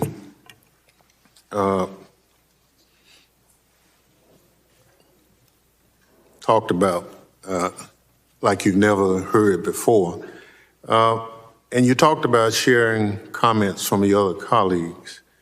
as well as the seeing of the Confederate flag and other things carried through the Capitol.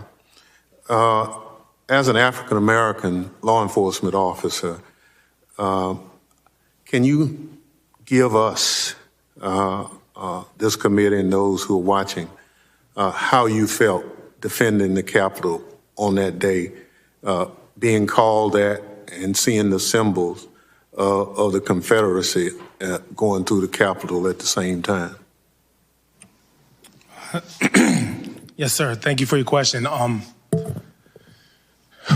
To be frank, while the attack was happening, I didn't view it, and I wasn't able to process it as a racial attack.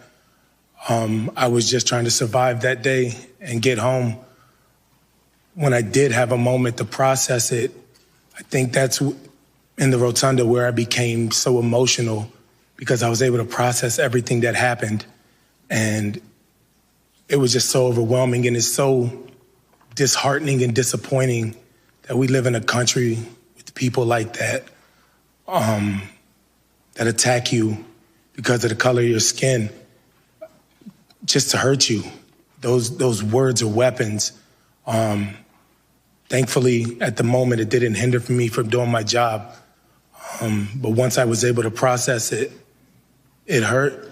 It hurt just reading it now and just thinking about it, that people demonize you because of the color of your skin, when my blood is red.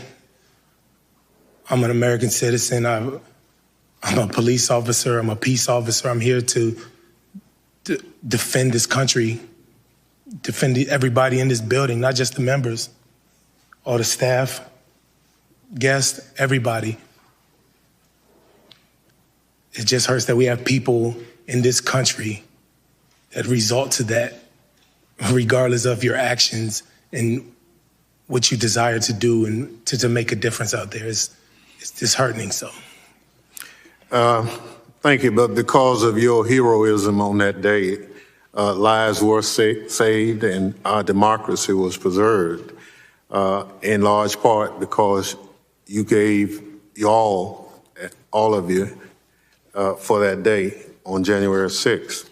I assure you this committee will ensure there's a comprehensive account of your heroic acts of that day. And your testimony this morning is an essential part of that record. Thank you for your service to this country and for coming before us today.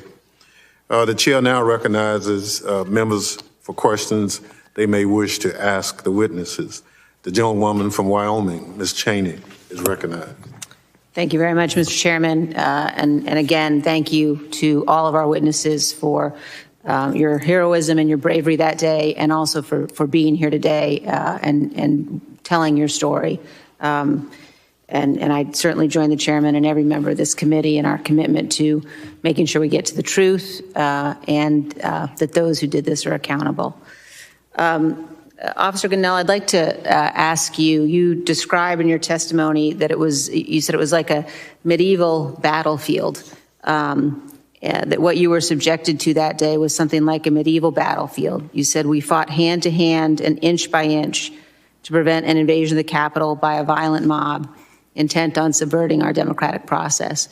And is it the case that as you were fighting there, you were not aware that the Capitol had been breached elsewhere? I believe you said that you really thought you were the last line of defense. Is that right? That is correct, ma'am. And so, Officer Gonell, when you think about that and share with us the vivid memory of the cruelty and the violence of the assault that day, and then you hear former President Trump say, quote, "It was a loving crowd.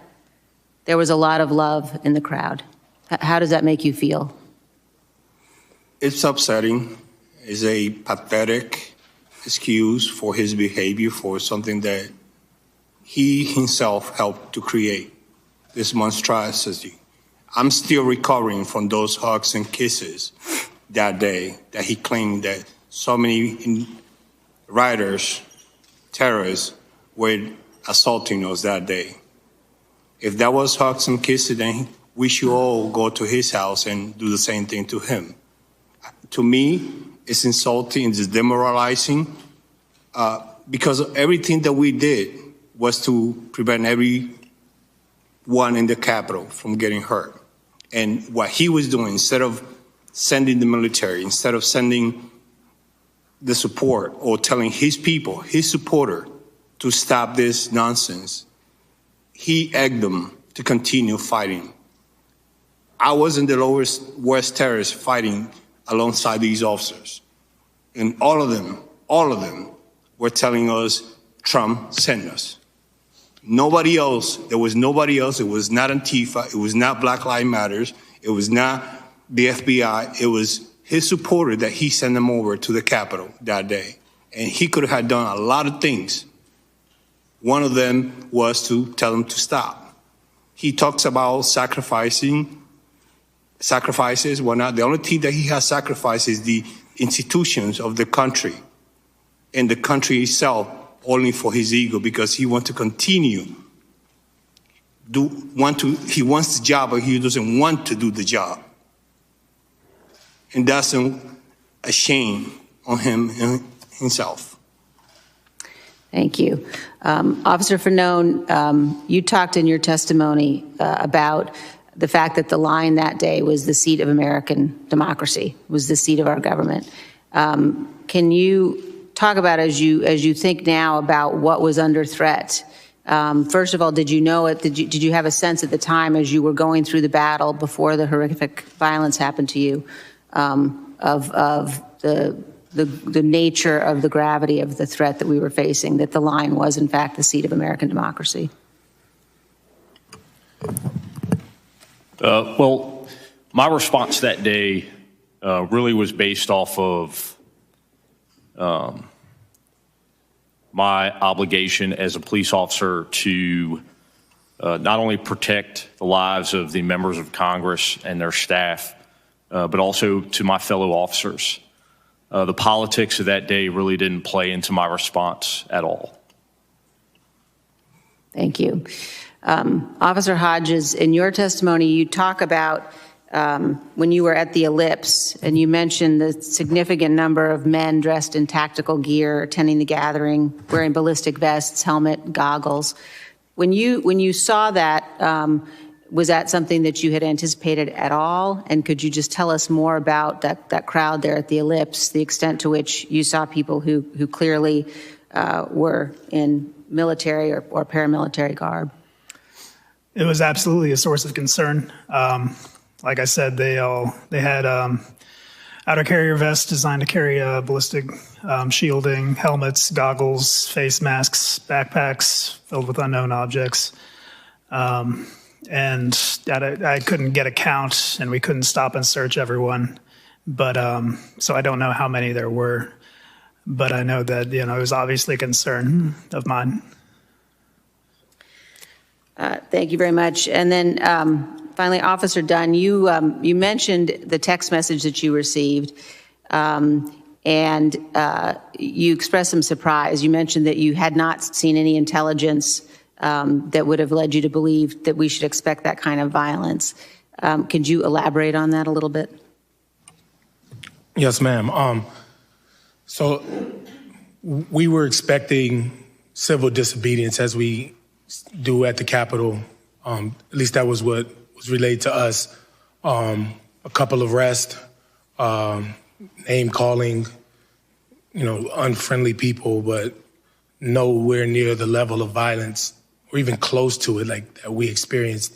When I received the text message, it made the hairs on my neck rise.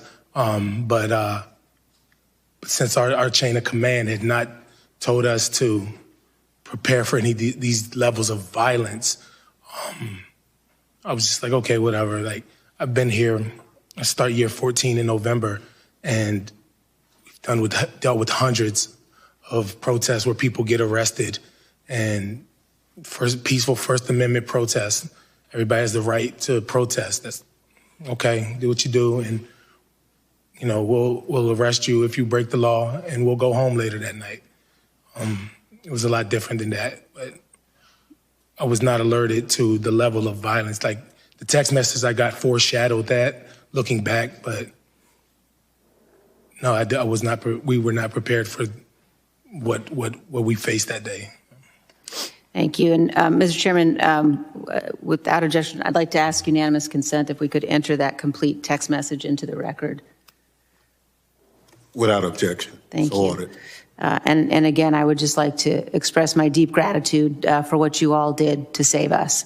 It won't be forgotten, and we will get to the bottom of this. Thank you very much. With that, I yield back. Gentlelady yields back. Chair recognizes gentlewoman from California, Ms. Lofgren. Thank you, Mr. Chairman. And thanks to each one of you and your colleagues for what you did. I was on the floor of the House helping to defend the voters of Arizona to a challenge to their electors while you were out trying to keep a violent mob from invading the Capitol. So I really do want to thank you for your tremendous courage and stamina and heroism, not just for myself.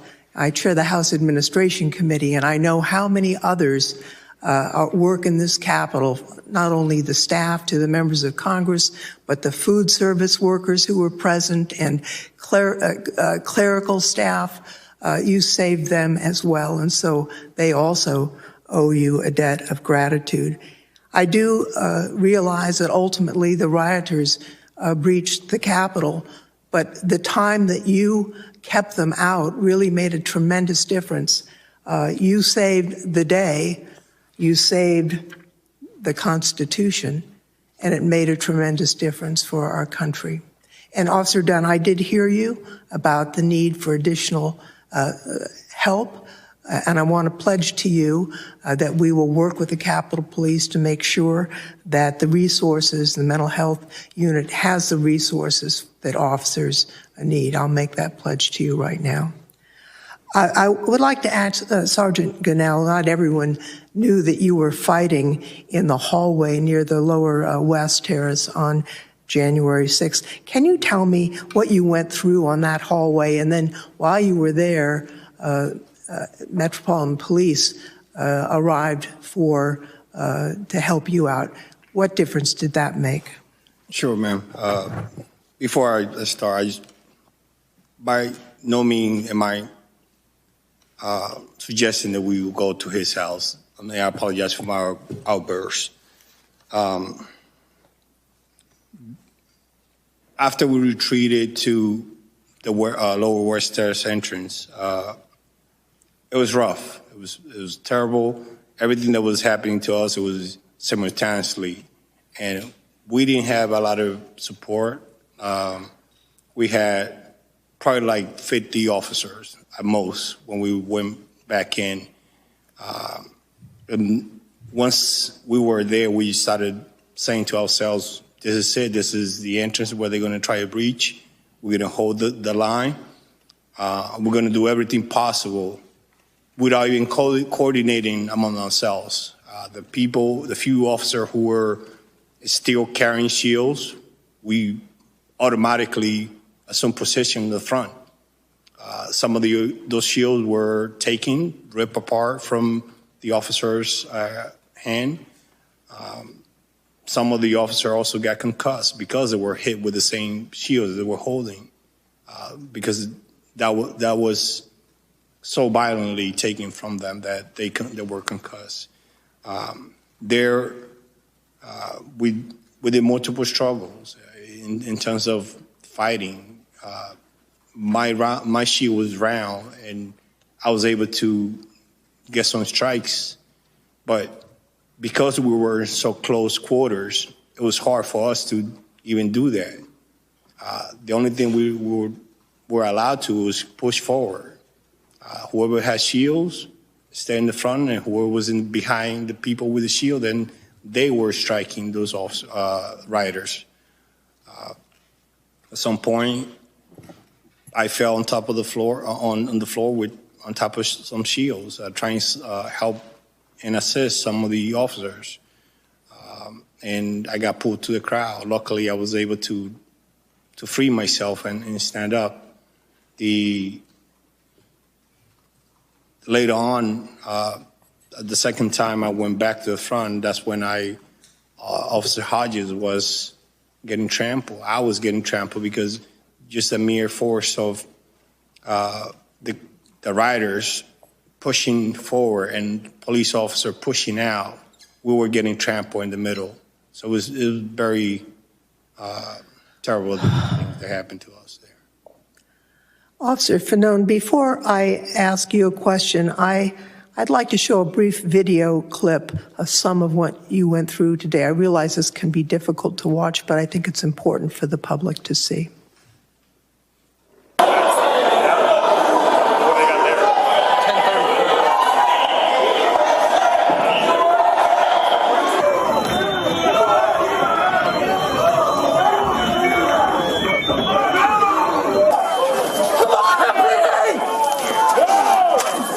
You got fight the right people. Yeah, come on. Try it. I got you, Mike. That's my hand when you're good. Push him back.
Mike, stay in there, buddy.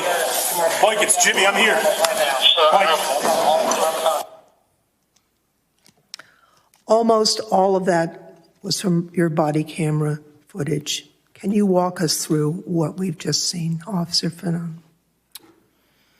Well, I believe the first portion of that video began, was my body-worn camera footage from the crypt area of the Capitol Rotunda. It was there that I first heard the 1033 or distress call come out from the Lower West Terrace tunnel, which I didn't realize at the time was only a few hundred yards away from where I was at. I told my partner, Jimmy Albright, who was there with me, that there was a 1033 coming out from the Lower West Terrace. We tried to get our bearings and figure out which way that might be. We asked a group of Capitol Police officers, and they directed us down a set of stairs. From there, Jimmy and I walked down to the Lower West Terrace tunnel. The first thing I remember was seeing a buddy of mine, Sergeant Bill Bogner, who's a administrative sergeant. He used to work in my district. Now he works over at the academy. And he was unable to see. He had been sprayed in the face with bear mace.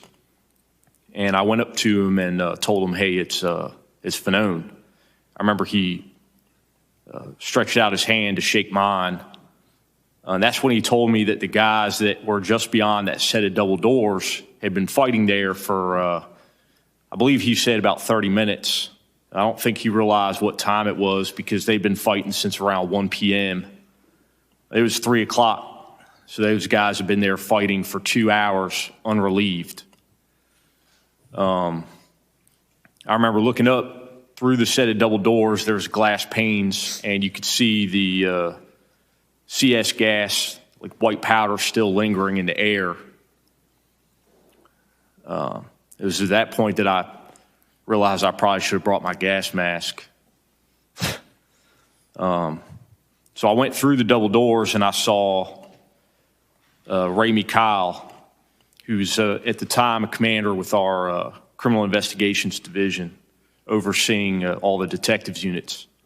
Like many other officers, sergeants, lieutenants, captains that day, he self-deployed and found himself commanding a group of about 30 or 40 officers there in the lower West Terrace Tunnel. Commander Kyle was having a difficult time breathing. I remember I followed him back out through the set of double doors into that initial hallway as he kind of cleared himself, straightened himself up. I described it before. I thought he looked like George Patton. I remember he put his hat back on and walked right back out through the doorway into the tunnel, and I followed him. It was at that point, I think, when I started approaching that group of officers there, defending the doorway, that I realized the gravity of the situation. My initial thought was these guys look like they look beat to hell. And, you know, maybe I could try to get in there and get some guys some help. So I told Jimmy that, you know, we needed to get in there and try to offer assistance. And that's what we did initially. We started making our way through the crowd of officers, yelling out, who needs a break? And like I said in my initial testimony, there were no volunteers. There were officers who identified other colleagues who were in need of help. And I remember somebody yelling out, this guy needs help, and handed me that officer. I handed him off to Jimmy and told him to get him to the back.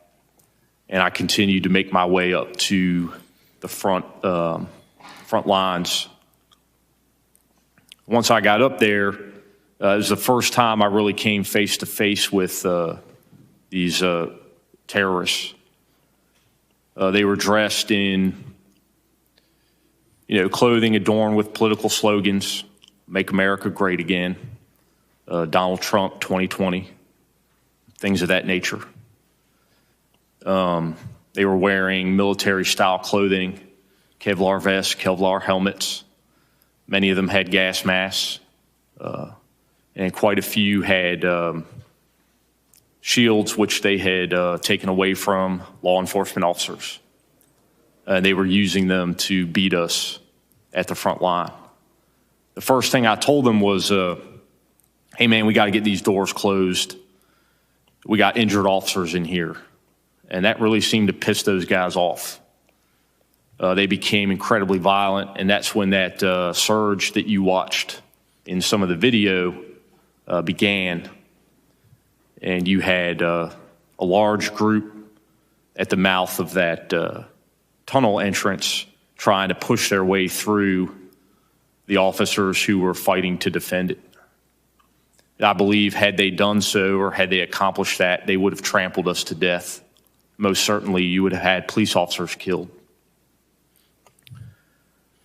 I fought there at the front for some time. I was yelling out, you know, trying to inspire some of the other officers that were up there that were tired,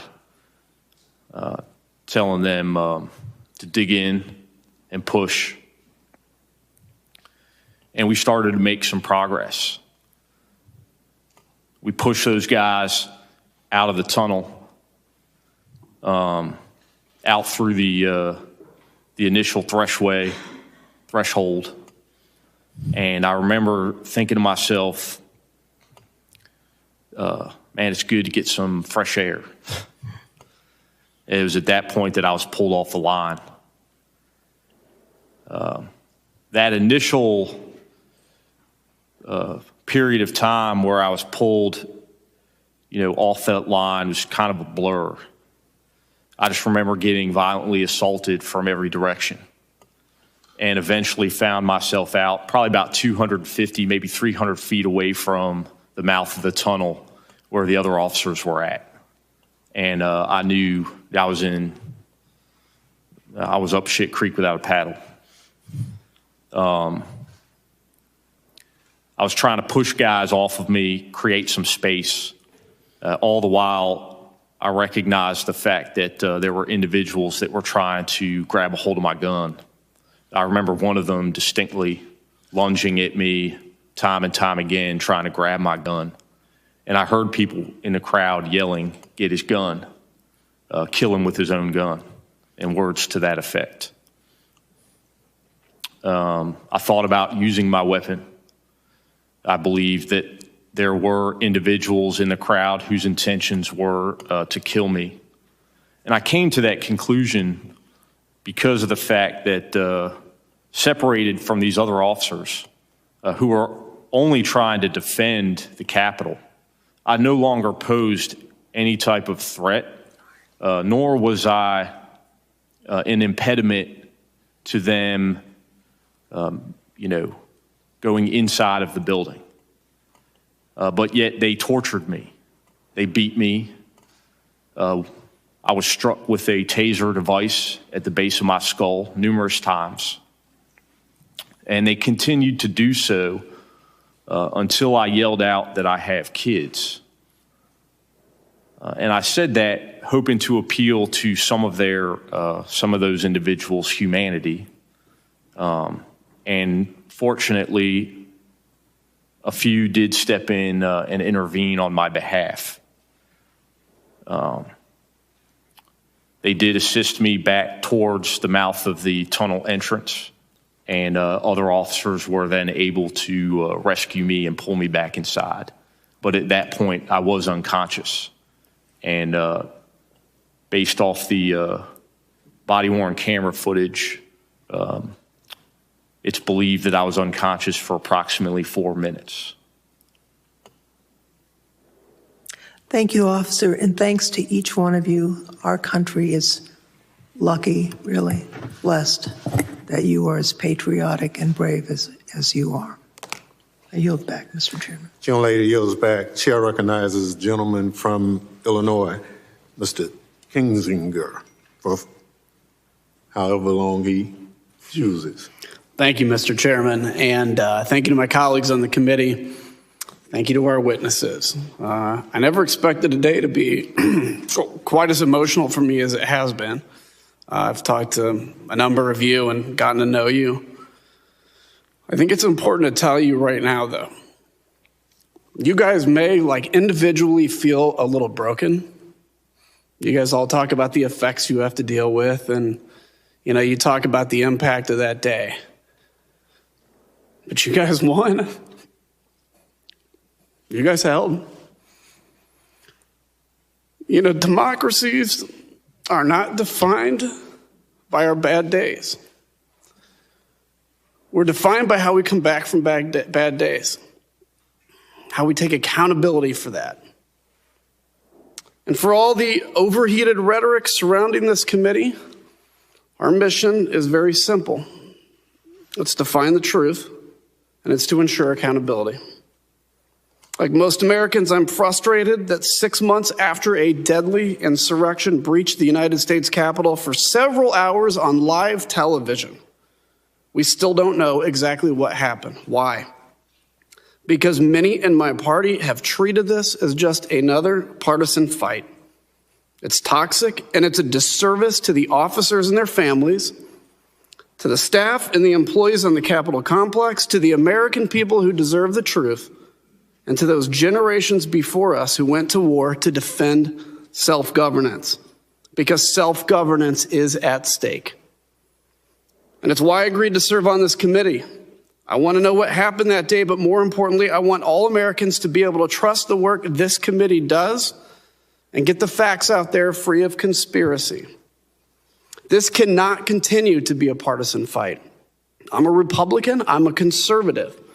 But in order to heal from the damage caused that day, we need to call out the facts. It's time to stop the outrage and the conspiracies that fuel the violence and division in this country. And most importantly, we need to reject those that promote it. As a country, it's time to learn from our past mistakes, rebuild stronger so this never happens again, and then we can move onward. And serving on this committee, I'm here to investigate January 6th, not in spite of my membership in the Republican Party, but because of it. Not to win a political fight, but to learn the facts and defend our democracy. Here's what we know. Congress was not prepared on January 6th. We weren't prepared because we never imagined that this could happen. An attack by our own people, fostered and encouraged by those granted power through the very system they sought to overturn. That is a lesson. That is not a conspiracy theory or a counter-narrative. We don't blame victims. We go after the criminals. Some have concocted a counter-narrative to discredit this process on the grounds that we didn't launch a similar investigation into the urban riots and looting last summer. Mr. Chairman, I was called on to serve during the summer riots as an Air National Guardsman. I condemn those riots and the destruction of property that resulted. But not once did I ever feel that the future of self-governance was threatened like I did on January 6th. There is a difference between breaking the law and rejecting the rule of law, between a crime, even grave crimes, and a coup. As we begin our work today, I want to call this committee's attention to the oath of office, an oath not to a party, not to an individual, but to the Constitution that represents all Americans. Everyone in elected office knows how hard it can be sometimes to keep that oath, to preserve, protect, and defend the Constitution of the United States in the forefront of our minds, what with the political pressures and re-elections always around the corner. But Mr. Chairman, our witnesses today, like every law enforcement officer across the country, took the same oath we did. And on January 6th, the temptation to compromise their oaths didn't come in the form of a campaign check or a threat from leadership or an all-caps tweet. It came in the form of a violent mob. While we on this dais were whisked away from the danger, heroes like those here stood their post before it and paid the price. And we are only here now because you guys were here then. Therefore, it's altogether fitting that we begin our investigation of January's lawless attack against the Constitution with these four men who made sure that the attack did not succeed, with those who helped to ensure that democracy held. And I think it's important to remember that you are four with stories, but there are hundreds with stories as well that you represent where you sit. Officer Fanon, I know your passion is to make sure that DC Metro gets the credit it's due. And I thank you for I know that you represent the hundreds of officers like Officer Hodges that responded to that call. What I want to ask, does this feel like old history to any of the four of you? Sometimes I get, we hear out there, it's time to move on, right? It's been 6 whole months, time to move on. Does this feel like old history and time to move on? You can just say yes or no. No, sir. Nope. There can be no moving on without accountability. There can be no healing until we make sure this can't happen again. I echo that. How do you move on without correcting what happened? Let me ask you all, one of the narratives out there, and Officer Fanon, it triggered something in your testimony when you said it. So there's been this idea that this was not an armed insurrection, and as if somehow that is justification for what happened. We know the hugs and kisses. We know it was BLM and Antifa, right? Of course, then you would, I'm sure, want to investigate that if that's the case. Now we've heard maybe the FBI actually started this, but one of the ones that has always held was that this was not an armed insurrection. Officer Dunn, you mentioned that those that stormed the Capitol were very well organized and trained. And let me ask you, and I'll ask actually to all four of you, and Officer Hodges, I know this was part of your job initially before you responded to the Capitol. If in the middle of all that melee, you see somebody with a gun in that crowd, would you be able to go out, apprehend, arrest them, read them their rights, and go through that process? Or was the mission at the moment survival and defense of the Capitol? So I'm asking, is it possible that people maybe had guns? And we've seen that actually there were. But this idea that, wow, people weren't arrested with guns, at the time it was raw survival. We can just start on the left. Let me ask you, what's your response to that? For those people who continue to downplay this violent attack on our democracy and our officers, I suggest them to look at the videos and the footage for now, because common things were used as weapons, like a baseball bat, a hockey stick, a rebar, a flagpole, including the American flag, pepper spray, bear spray. So you name it. You have all these items and things that were thrown at us and used to attack us. Those are weapons.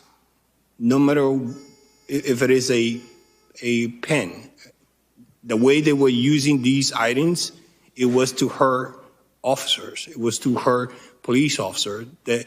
Their intent was not to say, hey, let me go and find the Republicans or the Democrats in there or the independents. It was every single body that was here in this building, in the Capitol, that their intent was to get them out and hurt them. It would have been a much different outcome had we not stopped them, especially at the lower West Terrace entrance. Even though at that time, we didn't know that there were other breaches in the Capitol. Our intent was to stop whoever was trying to come in through that door. And those weapons that were used, those were common items. The way they were using it was as weapons. Let me ask too, in kind of my final moments, Sergeant Gonell, Officer Hodges, you were Virginia Guardsman, I believe, fellow Guardsman. Yes, sir. At any time in your service in the military, as you know, I'm an Air Guardsman. And Sergeant Gonell, you specifically mentioned your time in Iraq. At any time in your military service, did you change how you defended the person to your left or right, or how you trained with them based on their political affiliation? No. Whether it was in war or anything? No. No, sir. The way I view it at that time, it was, I'm an American, and the person right next to me is an American, and I would do everything possibly for me to defend him and the country at that time. You guys did that? You guys did that in the blue? Yes, sir. And I want to say that is the mission of this committee. We may have our deep differences on other policy issues, but we are all Americans today. And we thank you for holding that line. Congressman, if I may respond to Congressman, when you asked about the armed part, when the assumed officers showed me what appeared to be a police badge, I don't know too many police officers, and this is just me being a police officer for 13 years, that carry their badge and don't carry a gun with them. So we look on their hips, you see a print. I didn't see that it was a gun, but a reasonable police officer would believe that that's a gun on their hip. So. And just to quickly be specific, a print is basically what looks like the outline of a gun. That's correct. Thank you, Mr. Chairman, and thank you, witnesses. Thank you. The gentleman yields back. Chair recognizes the gentleman from California, Mr. Schiff. Thank you, Mr. Chairman. I was on the House floor from the beginning of the joint session until the attack and evacuation by the Capitol Police, and I want to thank you. I'm convinced that one of the lives you saved that day might very well have been my own. We are all greatly in your debt. You are all heroes. Sergeant Gonell, Representative Lofgren asked you about your experience, and I won't ask you to repeat that. I would like the public to see from your perspective some video, if you're comfortable with my showing it. Yeah, that's fine. If the clerk could roll the video, please. You're gonna die tonight. Do you know how to lock them together? Here, like this. Arms through these shields. You know how to put your arms? Do we have a hard platoon guy here? You. Show them how to lock the shields together and hold the shields. We need an avenue of escape. So wait to lock this one in. Go ahead.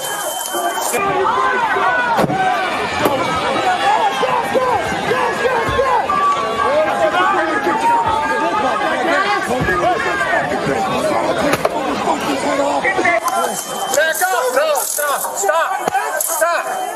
Stop.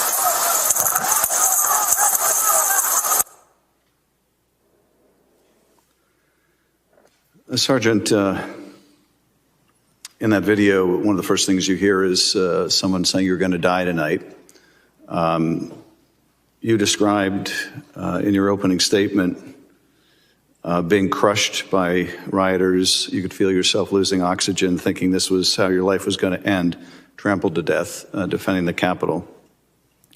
It's hard for any of us to understand what you went through, even though we were there. It's even harder, I think, for people around the country to understand what that was like. Can you tell us what you were thinking when you were losing oxygen and thought that might be the end?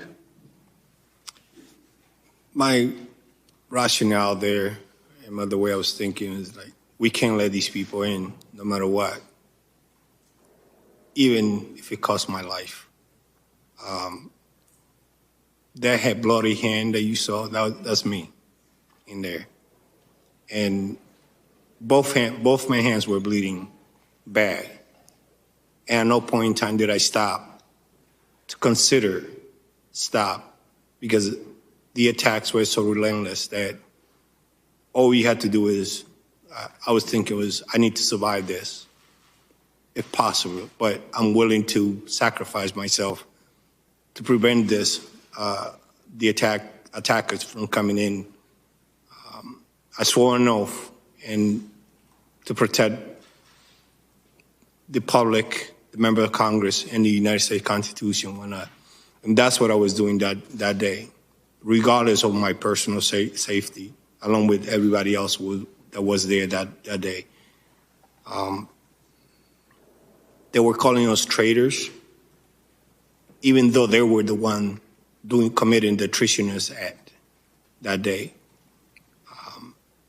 It is devastating and demoralizing for people, whoever party is, to call this attack and continue to minimize it like nothing happened. It was an attempted coup that was happening at the Capitol that day. And if it had been another country, the U.S. would have sent help.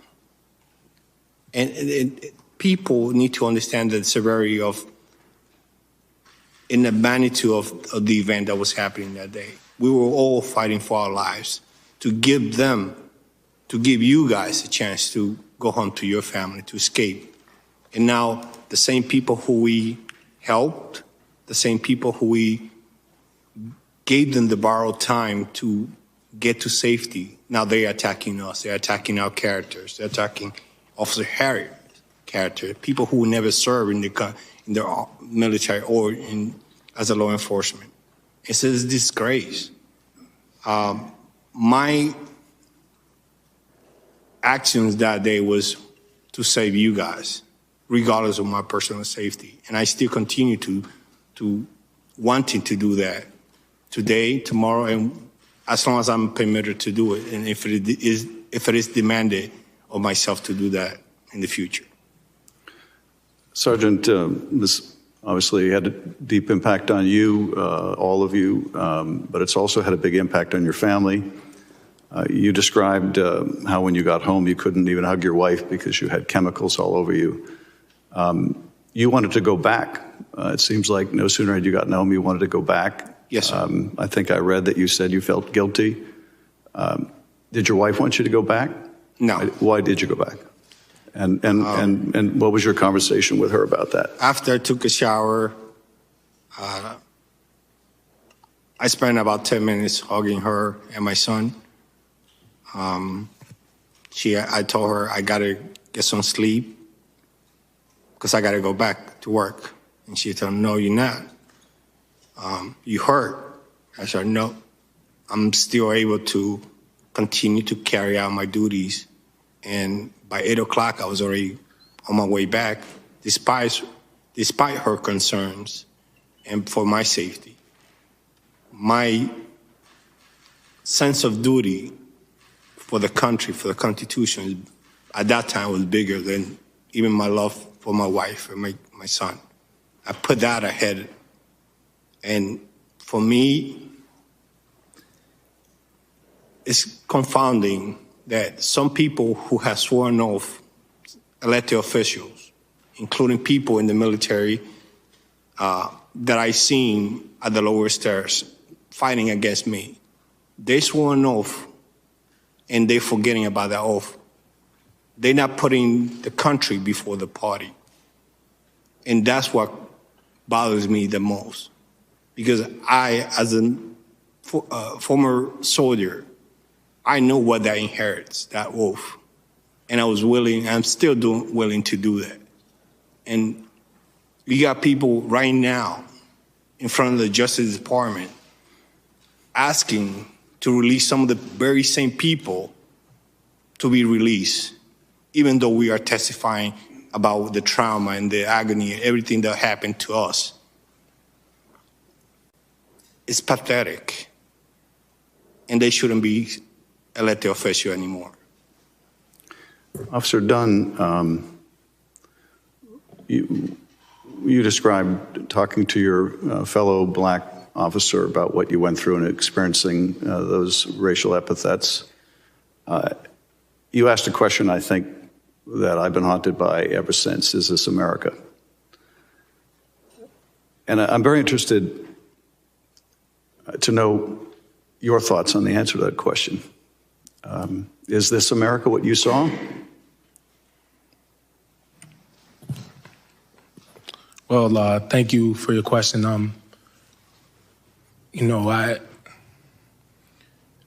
I said this, I've done a few interviews before about what my experiences that day, and I said that it was a war that we fought, and a war is composed of a bunch of different battles.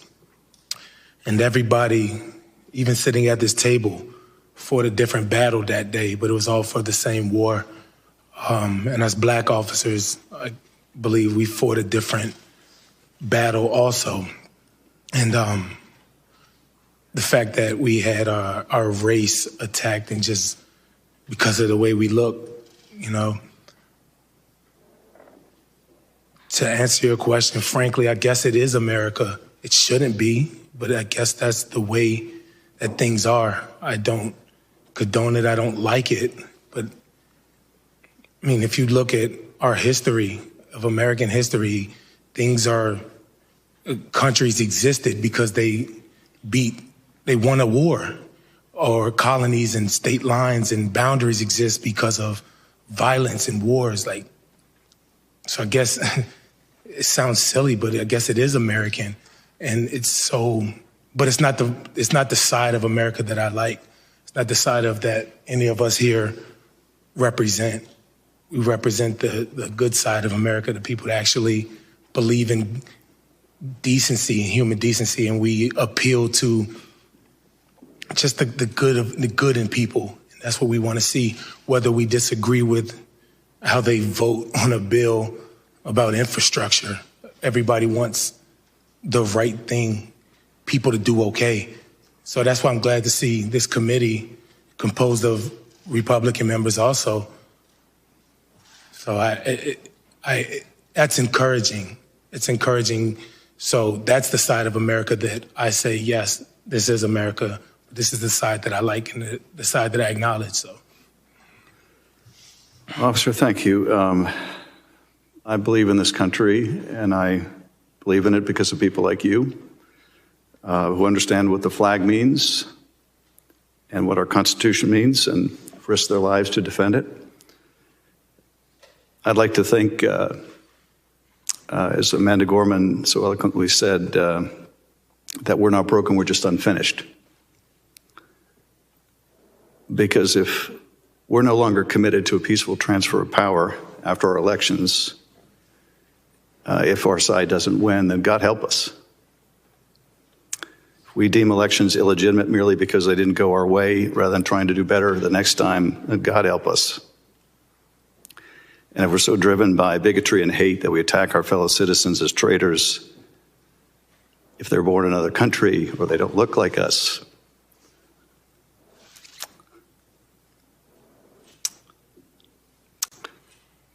and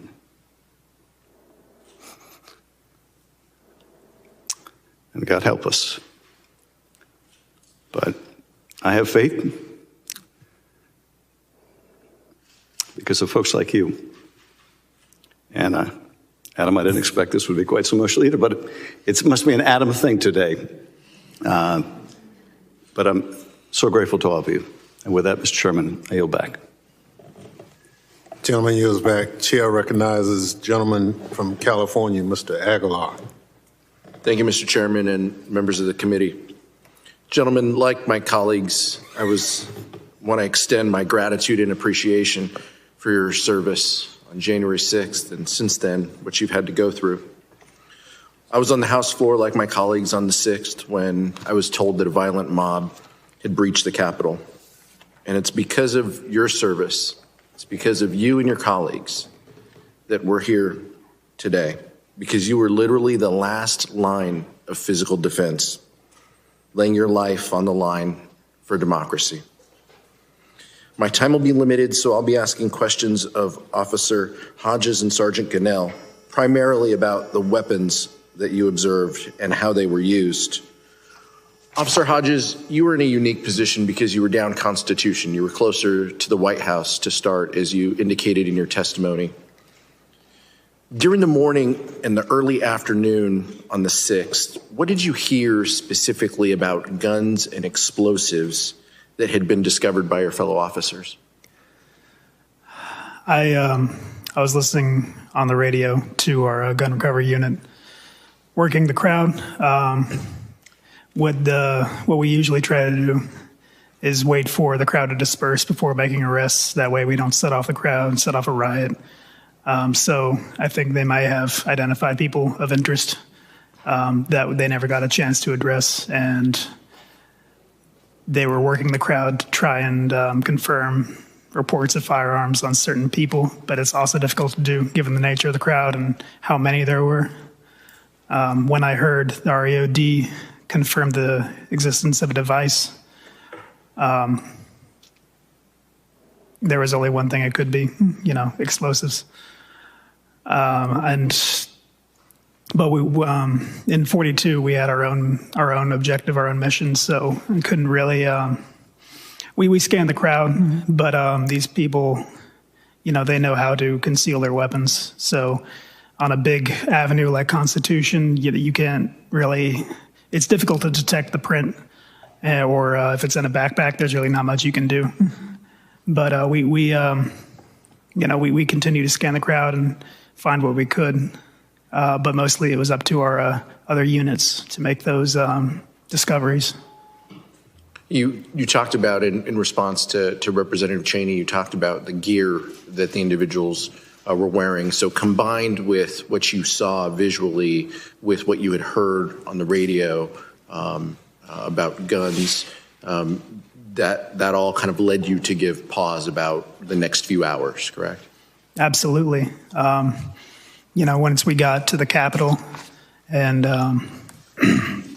we were fighting, I was wondering, how many more bombs are there? What's the trigger? Is it going to be a cell phone? Is it on a timer?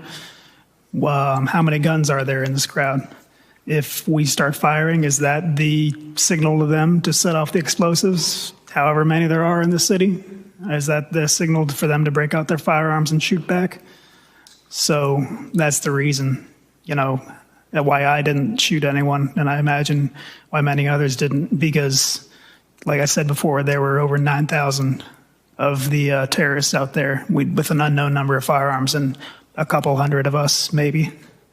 So we could not, if that turned into a firefight, we would have lost. And this was a fight we couldn't afford to lose. I want to play a video, and I'd ask that everyone watching pay attention specifically to the weapons the rioters were using. You can hear someone yell, "Get your machete." You can see officers being attacked with flagpoles, flares, and gas canisters. If we could roll the video. Taking rocks, bottles, and pieces of flag and metal poles. Cruiser 50, the crowd is using munitions against us. They have bear spray in the crowd. Bear spray in the crowd. Let's go, Rapio. We get him.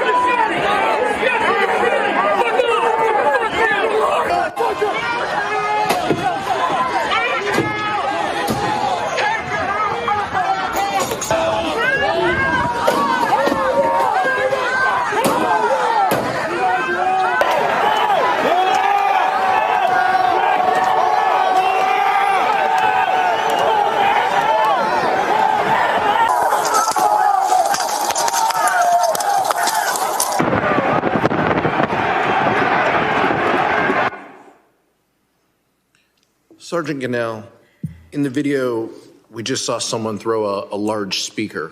Was that directed your way? I was further inside. That was afterward, towards the end of before they got clear. When they threw the speaker at me, and I was further inside the tunnel. What types of weapons did you see used against your fellow officers? Police shields, police baton, the hammer, the sledgehammer that you saw on that video, flag poles, tasers, pepper spray, bear spray, rebards, bats, PVC pipes, copper pipes, rocks, table legs broken down, furniture broken down, the guardrails for the inauguration stage, cones, 4x4, any weapons, any items that they could get their hands on it. That you were further down the corridor, but the speaker was thrown at you, and it hit your foot. Is that correct? Correct, sir. We have a photo. It was thrown my way, and then when it landed, it hit somebody else, and then hit my foot. I think we have a photo of your foot here as well that we'd like to show. That is correct. Can you tell me how you're doing? You mentioned in your opening statement about your continued physical therapy related to the foot. Can you tell me how you're doing? The foot, I had several conditions that were. One is fusion on number 1 metatarsal, metatarsal. Then there was a hammer toe that, as a result of the hit, and then the second and third digit also got damage. And in order to fix one, they needed to correct the big toe to stabilize. If not, I would have. Later on in the future, I would have had the same problem returning. It is very painful.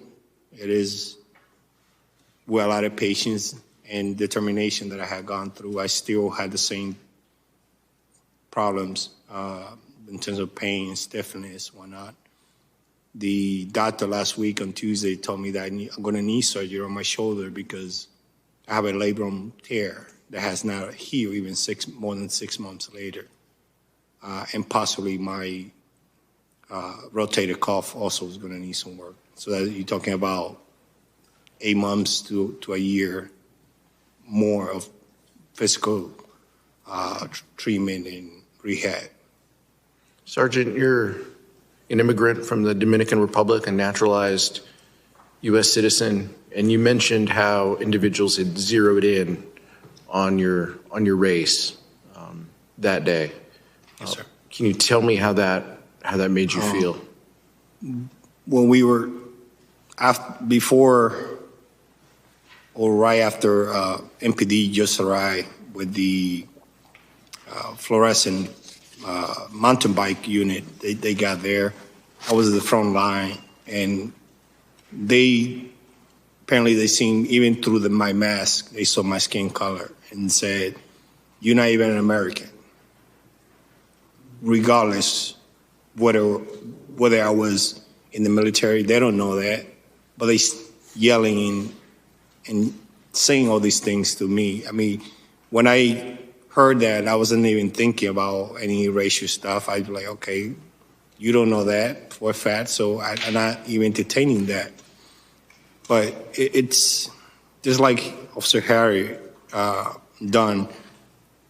It takes time for you to process that, and you only realize what was happening after you go back and see it from a different point in time. Because I only saw that recently, but for me, I wasn't even thinking about that. I'm there to stop them, regardless. I'm not thinking what they were yelling in terms of my skin color or my race. And I know I'm an American soldier. soldier and former soldier and a police officer. I didn't take that into account when I was defending all of you guys. Officer Hodges, you characterized the attack on the Capitol as a white nationalist insurrection. Can you describe what you saw that led you to label the attack that way? The crowd was overwhelmingly white males, usually a little bit older, middle-aged, older, but some younger. I think out of the entire time I was there, I saw just 2 women and 2 Asian males. Everyone else was white males. They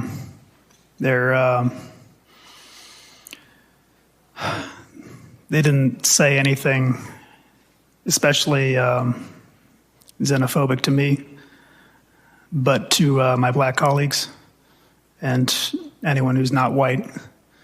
And some of them would try to recruit me. One of them came up to me and said, "Are you my brother?" There are many known organizations with ties to white supremacy who had a presence there. I know, like 3%ers, Oath Keepers, that kind of thing. And everyone I've ever, people who associate with Donald Trump are find more likely to subscribe to that kind of belief system. I want to thank the 4 of you for taking the very difficult step of sharing your stories and your recollections of the threats and violence that you endured. No one should have to experience what you went through. And this committee will continue its work to give a complete accounting of what happened, to protect further officers, and to amplify the stories that you've shared today. Thank you so much for being here. Yield back, Mr. Chairman. Thank you. Gentleman yields back. Chair recognizes the gentlelady from Florida, Ms. Murphy, for 5 minutes. Thank you, Mr. Chairman, and thank you to the witnesses for your testimony today, for your bravery on January 6th, and for your service to our country. I know all of you endured a great deal on January 6th, and I know we've watched a lot of difficult video in this testimony so far, but I hope it's okay with you if I show a brief video of what Officer Hodges experienced that day. Can you please cue the video?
Officer Hodges, I know that must have been difficult to watch. But I really think it's important for the American people to see that, because that's the beginning of the kind of accountability that this committee is committed to in order for us to do what you said moving forward as a country. You know, January 6th was an attack on our democracy. It was an attack on the peaceful transfer of power, and it was an attack on this Capitol building. But it was also an attack on real people. And most people don't know this, and I don't think even you know this, but your actions had a profound impact on me. So at 3 p.m. on January 6th, while you were holding back the mob at the Lower West Terrace entrance, I was holed up with Congresswoman Kathleen Rice in a small office about 40 paces from the tunnel that you all were in. That's about from the distance where I'm sitting here on the dais to that back wall. And from that office, in close proximity to where you all held the line, I listened to you struggle. I listened to you yelling out to one another. I listened to you care for one another, directing people back to the makeshift eye wash station that was at the end of our hall. And then I listened to people coughing, having difficulty breathing. But I watched you and heard you all get back into the fight. And I think Congresswoman Rice and I were the only members of Congress to be down there on that Lower West Terrace. You know, we had taken refuge in that office because we thought for sure being in the basement at the heart of the Capitol was the safest place we could be. And it turned out we ended up at the center of the storm. And Officer Fanon, you had said, you know, you were 250 feet off of that tunnel and you felt certain that they were going to kill you. Imagine if they had caught the 2 members of Congress that were just 40 feet from where you all were. And I know Sergeant Gonell and Officer Hodges, you both said that you didn't realize that other parts of the Capitol had been breached, but you really felt like you were the last line of defense. Well, I'm telling you that you were our last line of defense. And during the exact period of time, Officer Hodges, in that video where you were sacrificing your body to hold that door, it gave Congresswoman Rice and I and the Capitol Police officers who had been sent to extract us the freedom of movement on that hallway to escape down the other end of that hallway. And I shudder to think about what would have happened had you not held that line. You know, I have 2 young children. I have a 10-year-old son and a 7-year-old daughter. And they're the light of my life. And the reason I was able to hug them again was because of the courage that you and your fellow officers showed that day. And so just a really heartfelt thank you. I think it's important for everybody, though, to remember that the main reason rioters didn't harm any members of Congress was because they didn't encounter any members of Congress. And they didn't encounter any members of Congress because law enforcement officers did your jobs that day, and you did it well. I think without you, what would have been a terrible and what was a terrible and tragic day would have been even more terrible and more tragic. So just very grateful for all of you. And now I'd like to talk a little bit about that video. You've talked a little bit about it in your opening statement, but can you walk us through what is happening in that scene? My understanding is that is a mix of your body camera as well as video from other vantage points. That's correct. At the beginning, you see me walking into the Capitol. That was after we were driven off of the West Terrace. I think you see me spit on the floor, unfortunately, trying to clear my lungs and mouth of all the CS and OC. You see me preparing my gas mask, donning it, ready to go back out there. And I followed the noise to the tunnel where it was just, you know, wall-to-wall people packed, fighting for with everything they had. It was full of OC and CS gas at the time, and I believe that thickest smoke was from a fire extinguisher. You could see all the residue on on the officers who were there. And it's like I said before, they outnumbered us 50-something to 1. So it didn't matter how many we defeated. We just had to hold on. We couldn't let anyone through, and they always had a relative, essentially an infinite number of replacements. They'd say, we need fresh patriots up here, and there would be more. So we just had to hold until someone came to help. And like I said, once I got to the front, I didn't want any more pressure on the officers behind me. So I tried to insert myself to where I could use the door frame, brace myself, and push forward so we could take back more territory. Unfortunately, that backfired. So once we lost ground, I was unable to retreat. I was crushed up against the door frame. And in my most vulnerable moments, the man in front of me took advantage and beat me in the head, ripped off my gas mask, straining my neck, skull, split my lip open, just everything he could. And at that point, I recognized that if I stayed there, then I was gonna, pass out from lack of oxygen or get dragged out into the crowd and end up like Fanon. So I called for help. I tried to make it clear that my position was untenable. I had to fall back, and thankfully the other officers heard that, were able to get me out of there, and to the back where I recuperated as best I could before I got back out there again. Well, it's clear that you suffered immense pain from the assault.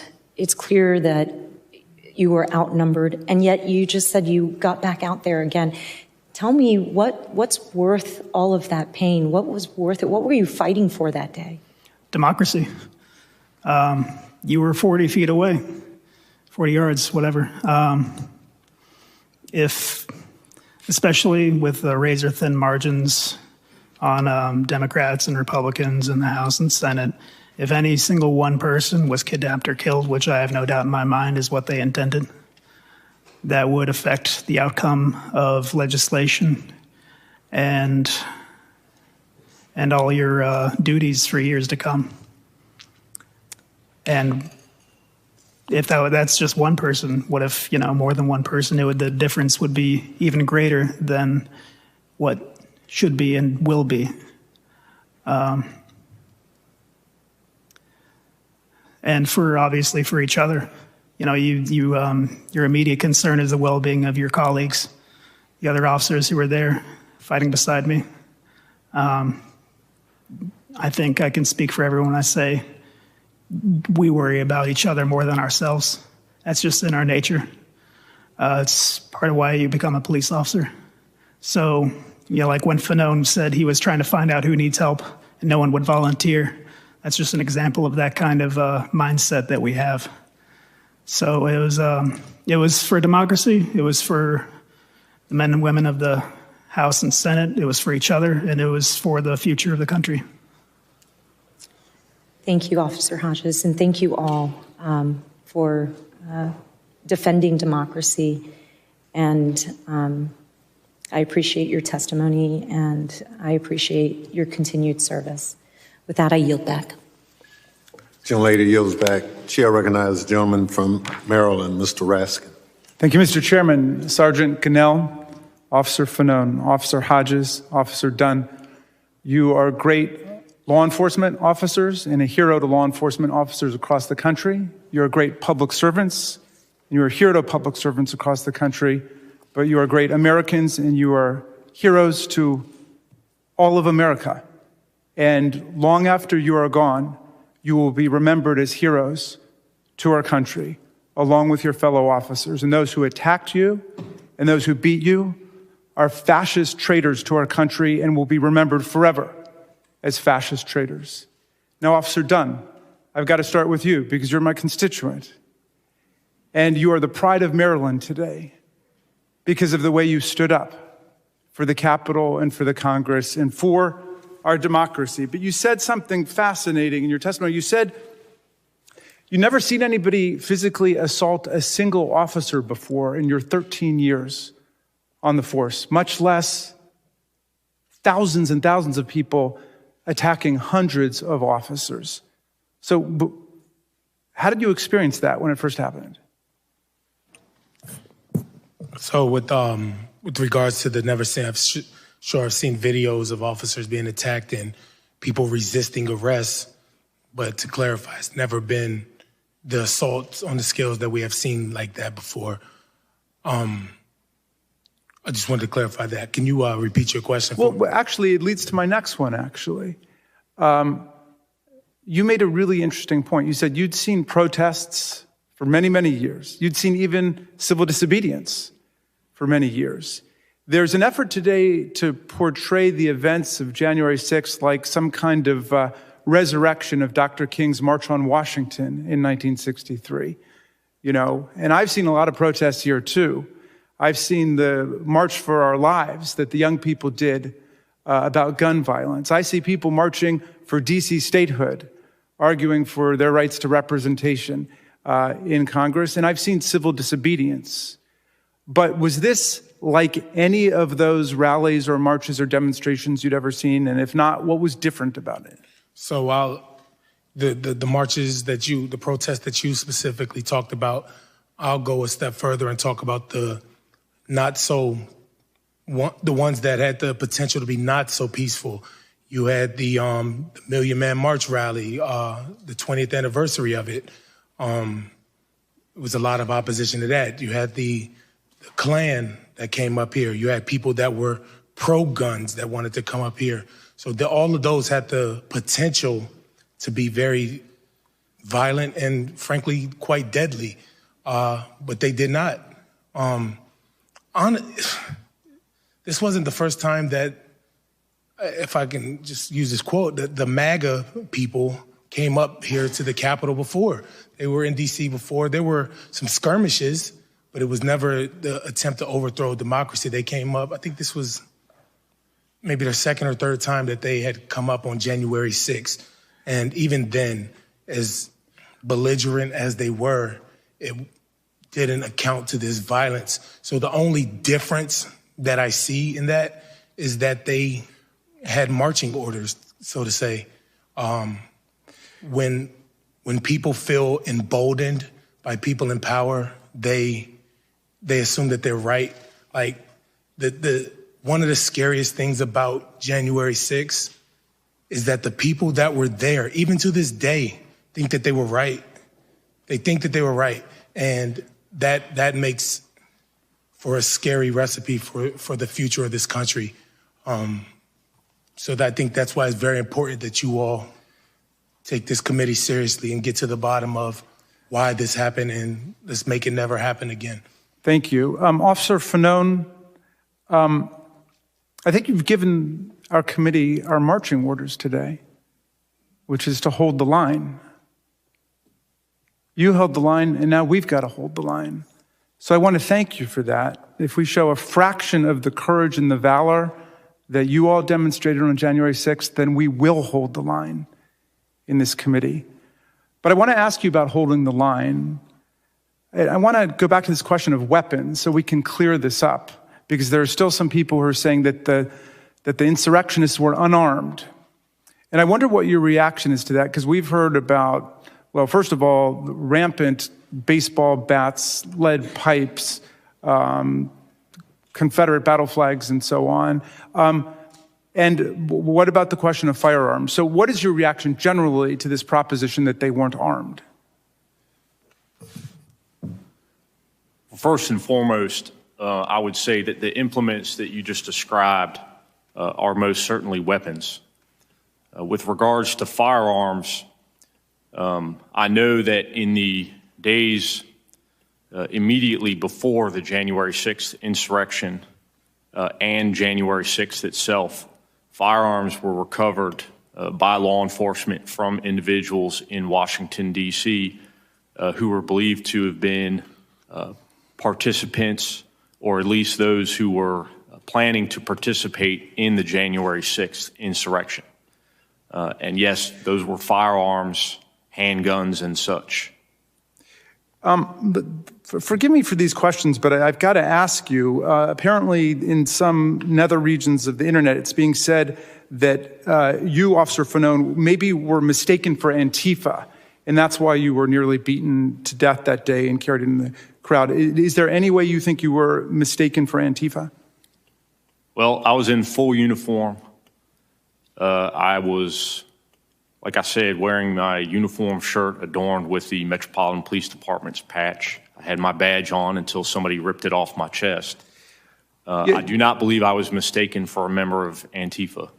You mentioned in your testimony that there's some people who would prefer that all of this go away, that we not have an investigation. Let's let bygones be bygones. But you seem pretty determined to get the country to focus on this. Why is that so important to you?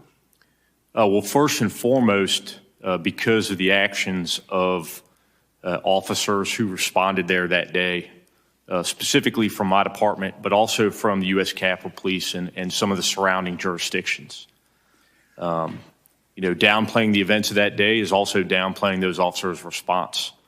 And like Sergeant Gonell said, some of the officers, part of the healing process from recovering from the traumatic events of that day is having the nation accept the fact that that day happened.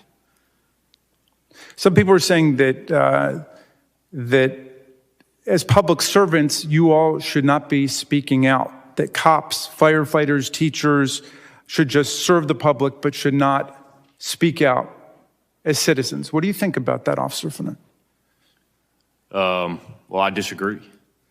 I've been outspoken throughout my career, never to this magnitude. As an undercover officer and a narcotics officer, I've preferred obscurity in the public eye. However, this event is something that we have not experienced in our lifetimes. Officer Hodges, I read your testimony carefully. I hope every American reads your testimony. But I noted that you referred to terrorists or terrorism 15 different times to describe the people who were assaulting officers, dragging them through the crowd, stealing their weapons, smashing them over the head, gouging eyes, and so on. However, some of our colleagues have been calling the violent insurrectionists not terrorists, but tourists. Why do you call the attackers terrorists, and what do you think about our colleagues who think we should call them tourists? Well, if that's what American tourists are like, I can see why foreign countries don't like American tourists.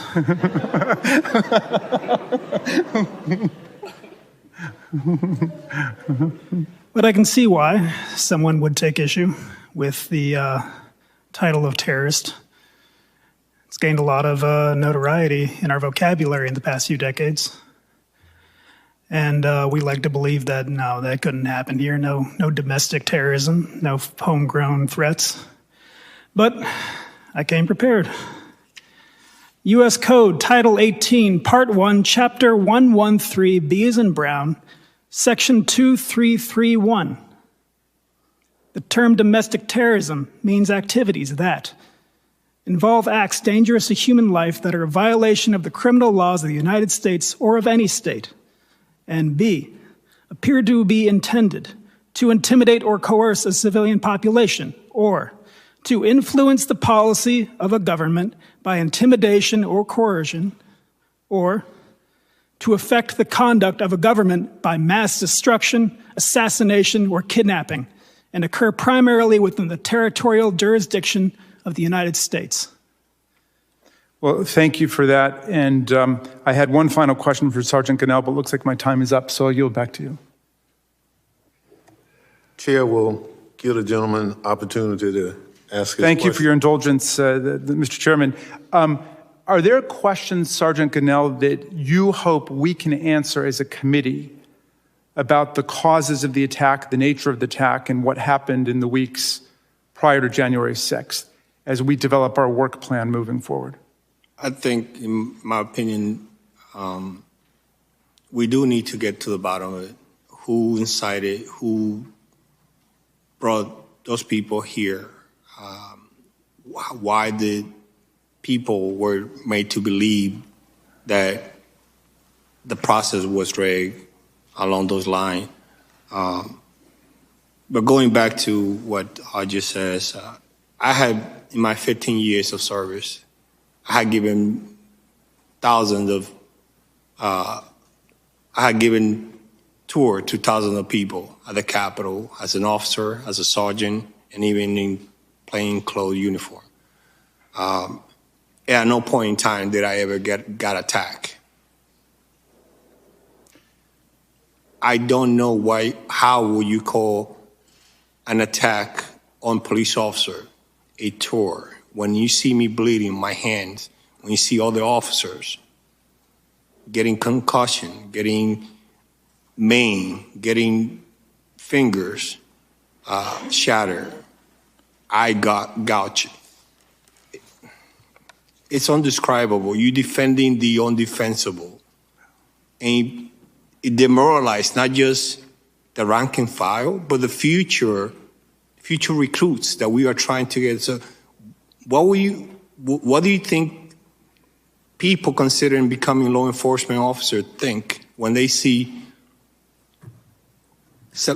elected leaders downplaying this? You know, why would I risk my life for them when they don't even care?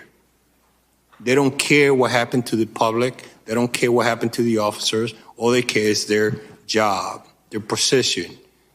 If they don't have the courage to put their job on the line because they want to feed some lies, or not to feed somebody's ego, or like for a tweet, that's not putting the country first.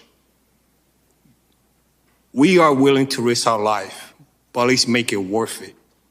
We are trying, we do that regardless whether you are Republican, Democrat, Independent. We don't care. When there's a call, a radio call, or dispatch sends a call, we don't ask, hey, by the way, before I treat you, before I take care of you, are you a Republican or Democrat or Independent? We don't. We just respond. And normally, and under any other circumstances, we just stay shut. We don't talk about politics. We don't talk about what happened to us. But this is bigger than that. You downplaying an event that happened to the country itself, to democracy, to the rule of law. You're talking about people who claim that they are pro-law enforcement, pro-police, pro-law and order. And then yet when they have the chance and the opportunity to do something about it, to hold people accountable, you don't. You pass the bucket like nothing happened. And it's so devastating for recruiting. Yes, we need bodies right now, but this makes it harder, especially when we try and attract the talent that we need. People who are willing to risk their lives to protect you guys. Well, thank you very much, Sergeant Gonell. And Mr. Chairman, the question was asked by Officer Dunn, is this America? I think these gentlemen embody the spirit of America, and we must do justice to their sacrifice in the work of our committee. I yield back. No question about it. Chair recognizes the gentlelady from Virginia, Ms. Luria. Thank you, Mr. Chair. And I want to say to the four officers here today that I'm grateful for your service, for you sharing your stories, for your willingness to speak to the members of this committee and to the American people about the horrific things that you experienced on January 6th, truly experienced in defense of our democracy. Sergeant Gonell, we talked earlier and you mentioned the many times that you took the oath, both to become a naturalized citizen, to join the Army, to serve as an officer of the Capitol Police Force. And Officer Hodges, you mentioned as well, as a National Guardsman and as a police officer. And, you know, myself, something I can't share with you, the horrific experiences that you had that day. But all of us having taken that oath, and I took it when I was 17 and joined the Navy in over 2 decades, you know, Sergeant Gonell, when you mentioned and compared this earlier to the experiences that you had in Iraq, that in a war zone, you didn't feel like you felt that day. Can you share that with us in a little more detail, what was going through your head, your thoughts about what you had experienced defending our nation on foreign soil, and then being here in the heart of our nation, in our capital, and being assaulted the way that you were?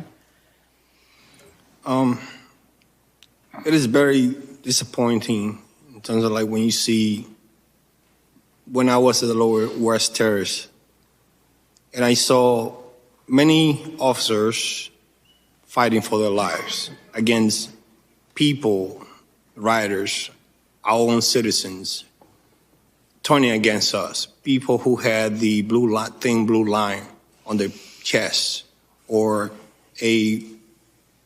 another rider with a Marine hat that says veteran, or any other type of military paraphernalia or whatnot. And then they're accusing us of betraying the oath, but they the one betraying the oath. When I was in Iraq, the sense of camaraderie, it didn't matter whether you were white, black, Spanish, Middle Eastern. We all knew what we were fighting for. And my experience there was there were times that I was scared of going on convoys or doing my supply mission to local Iraqi population, because at any point we were possibly ambushed or getting shot at. We knew the risk, but here was simultaneously over and over, our own citizens, while they were attacking us, because were defending the very institution that they are claiming that they're trying to save. Well, thank you for sharing that. And I know it's been difficult today as we've watched these images from the Capitol, but I did want to share one more video. But this time I would ask people, you could even close your eyes and listen without watching. Just listen to what is being said as these brave men were being overrun.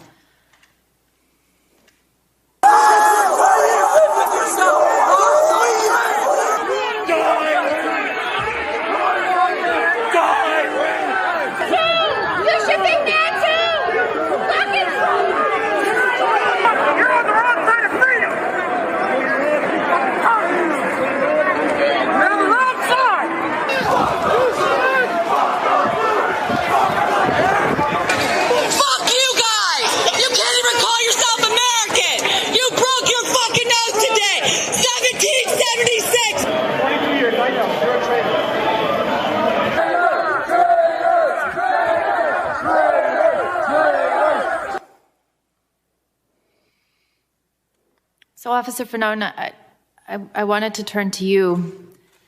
And when you hear the rioters chanting things in this video, things like, F the blue, you can't even call yourself an American, you're on the wrong side of freedom, can you share how that makes you feel?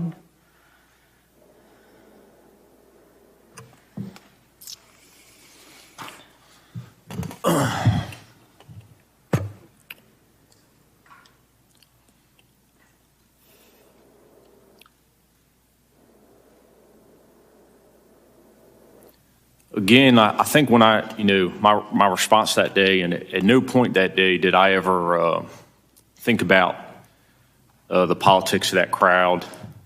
Even the things that were being said did not resonate in the midst of that chaos. But what did resonate was the fact that thousands of Americans were attacking police officers who were simply there doing their job. And that they were there to disrupt members of Congress who were doing their job. You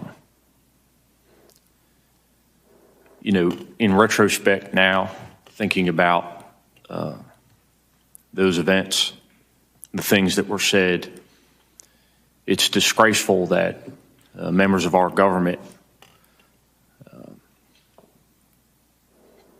I believe, were responsible for inciting that behavior and then continue to propagate those statements.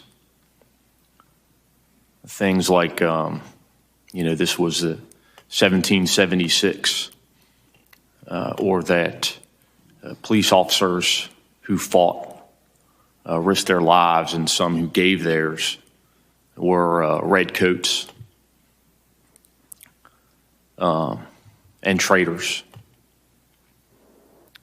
To me, those individuals are, you know, representative of the worst that America has to offer.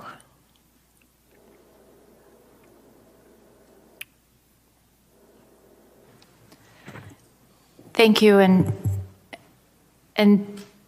thinking about the events that happened on January 6th and thinking about what led up to that day, I was reminded of a quote that I frequently heard used from Hemingway that asks, you know, how do these things happen?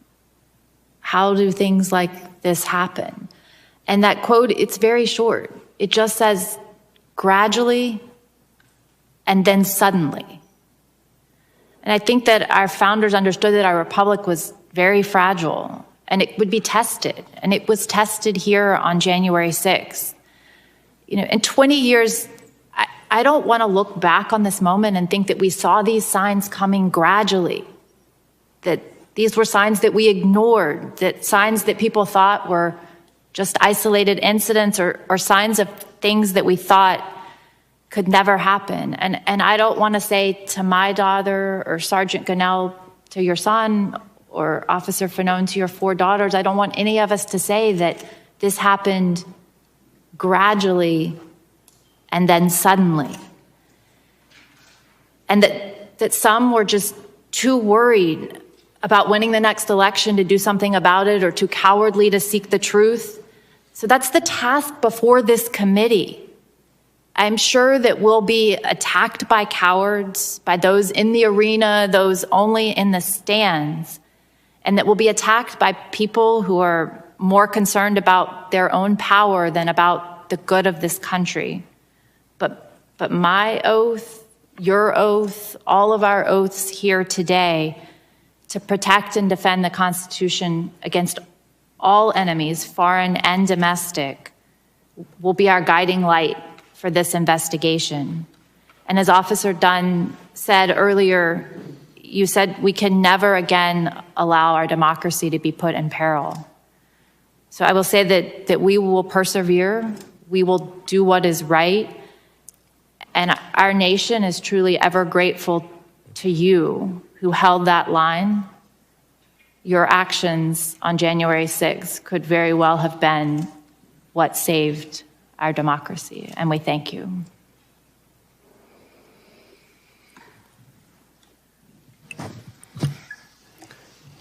Gentlelady yields Mr. back. Chair, I yield back. Thank you. The gentleman from Maryland asked a question in terms of what you would expect this committee to do in our body of work. The Sergeant Gonell responded, but we didn't give the other 3 members an opportunity to kind of tell us, based on the last 202 days of your life, what would you task this committee in its body of work? What would you like to see us do? Officer Fanon, I'll start with you. Yes, sir.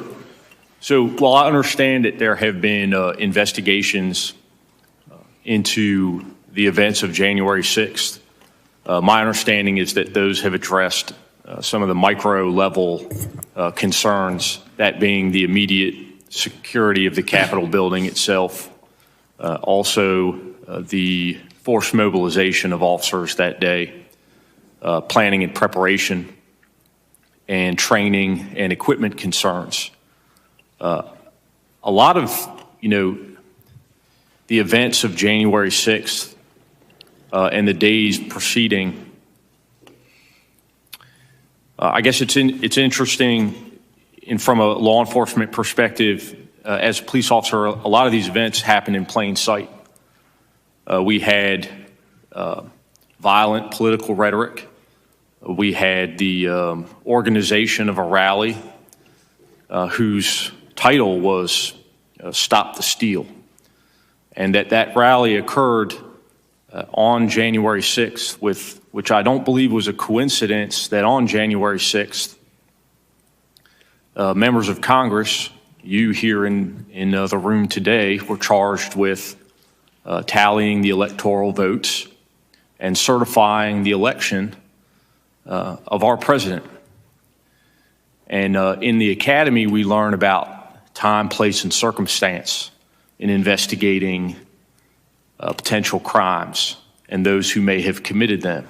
And so the time, the place, and the circumstances of that rally, that rhetoric, and those events, to me, leads in the direction of our president and other members, not only of Congress and the Senate, but that is what I am looking for, is an investigation into those actions and activities which may have resulted in the events of January 6th, and also whether or not there was collaboration between those members, their staff, and these terrorists. Thank you very much. Officer Hodges. I think Fanon hit the nail on the head there. As patrol officers, we can only, deal with the crimes that happen on the streets, the misdemeanors, and occasionally the violent felonies. But you guys are the only ones we've got to deal with crimes that occur above us. I need you guys to address if anyone in power had a role in this, if anyone in power coordinated or aided or abetted or tried to downplay, tried to prevent the investigation of this terrorist attack, because we can't do it. We're not allowed to. And I think the majority of Americans are really looking forward to that as well. Thank you. Officer Dunn. Thank you, Chairman. There's been a sentiment that's going around that says everybody's trying to make January 6th political. Well, it's not a secret that it was political.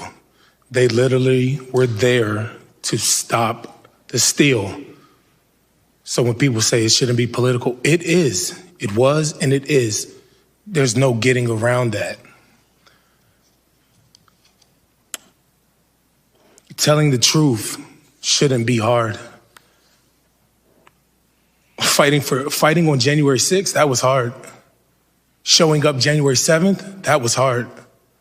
The 8th, the 9th, the 10th, all the way till today, that was hard. When the fence came down, that was hard. We lost a layer of protection that we had, and the fence came down and still nothing has changed. Everything is different, but nothing has changed. Liz Cheney and Adam Kinzinger are being lauded as courageous heroes. And while I agree with that notion, why? Because they told the truth? Why is telling the truth hard? I guess in this America, it is. Us 4 officers, we would do January 6th all over again. We wouldn't stay home because we knew it was going to happen. We would show up. That's courageous. That's heroic. So what I ask from you all is to get to the bottom of what happened. And that includes, like, I echo the sentiments of all of the other officers sitting here. I use an analogy to describe what I want as a hitman. If a hitman is hired and he kills somebody, the hitman goes to jail. But not only does the hitman go to jail, but the person who hired them does. There was an attack carried out on January 6th, and a hitman sent them. I want you to get to the bottom of that. So, thank you. Well, thank you. Very powerful comments, by the way. Chairman Thompson. Yes. If I may add, I also would like to for you guys to give us the tools, or at least the things we need to succeed, to continue to protecting you guys. I think that's essential for you guys to provide us what we need in terms of like financially. I don't know, I'm not part of the innuendo about how that process works, but perhaps fortifying the Capitol, that will help. I know we were literally desperate. If we had that would have made a big difference on January 6th. I know people want to keep this place open to the public as much as possible, but there are things that we could do to remediate that, and also, or to reinforce entrances, whatnot. It's hard, but it takes will. I know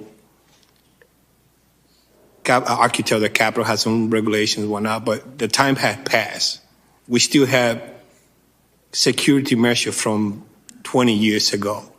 That had to go. We need to reinvent the wheel and change that. But only you guys have the power to authorize that. They won't do it unless you guys do. The other thing is, we still only operating on certain things that we could adjust, things that we were doing back when 9/11 happened. We're still doing it today, even 6 months after the attack on the Capitol. But only you, perhaps with the chief of police, the new chief of police, which he seems receptive to some of these changes, perhaps that would change. But we too, just like Officer Dunn said, we're still doing things that prior to January 6th, we were doing it, and we're still doing it today. And I think that should change. Thank you. Well, again, thank all of you for your testimony, and obviously you are real heroes in this situation. What you did in the committee's opinion helped preserve this democracy. The time you gave for reinforcements to finally get to the Capitol made the difference. So for that, we thank you. But you carried out your duties at tremendous risk. Now we on this committee have a duty, however, a far less dangerous one, but an essential one, to get to the bottom of what happened that day. We cannot allow what happened on January 6th to ever happen again. We owe it to the American people. We owe it to you and your colleagues, and we will not fail, I assure you, in that responsibility. Thank you again to our witnesses, as well as our distinguished colleagues of the committee. Any closing remarks? Without objections, members will be permitted 10 business days to submit statements for the record, including opening remarks and additional questions for witnesses, to appropriate staff at all meetings of the Select Committee. Without objection, the committee stands adjourned. January 6, 2021 was a never-before-seen day in American history. This first Select Committee set of testimony of the events of that day make it abundantly clear to this country that the retelling of that story will be emotional and painful, because the day itself was emotional and painful. The 4 witnesses appearing before this House Select Committee, 2 U.S. Capitol Police officers, 2 Metropolitan Police officers, used words to describe those they encountered protesting that day as stormtroopers, terrorists, invaders. They spoke memorably about the pain they suffered, physical injuries they sustained. Catherine Herridge, our senior investigative correspondent, is with me at the desk.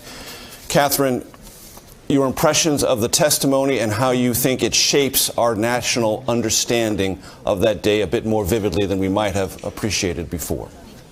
Well, Major, there was an emotional depth to this testimony that was so impactful and also conveying the violence of January 6th. You and I have seen much of that video before. We've read the stories. But there was something about combining that video with the personal stories of these men that was so powerful. To hear it in their own words, to listen to their voices, sometimes still filled with fear, to see them cry during the testimony, to look into their eyes and still see the ripple effect of the trauma. It felt to me today like the wounds of these 4 officers, in some respects, became the shared wounds of the nation.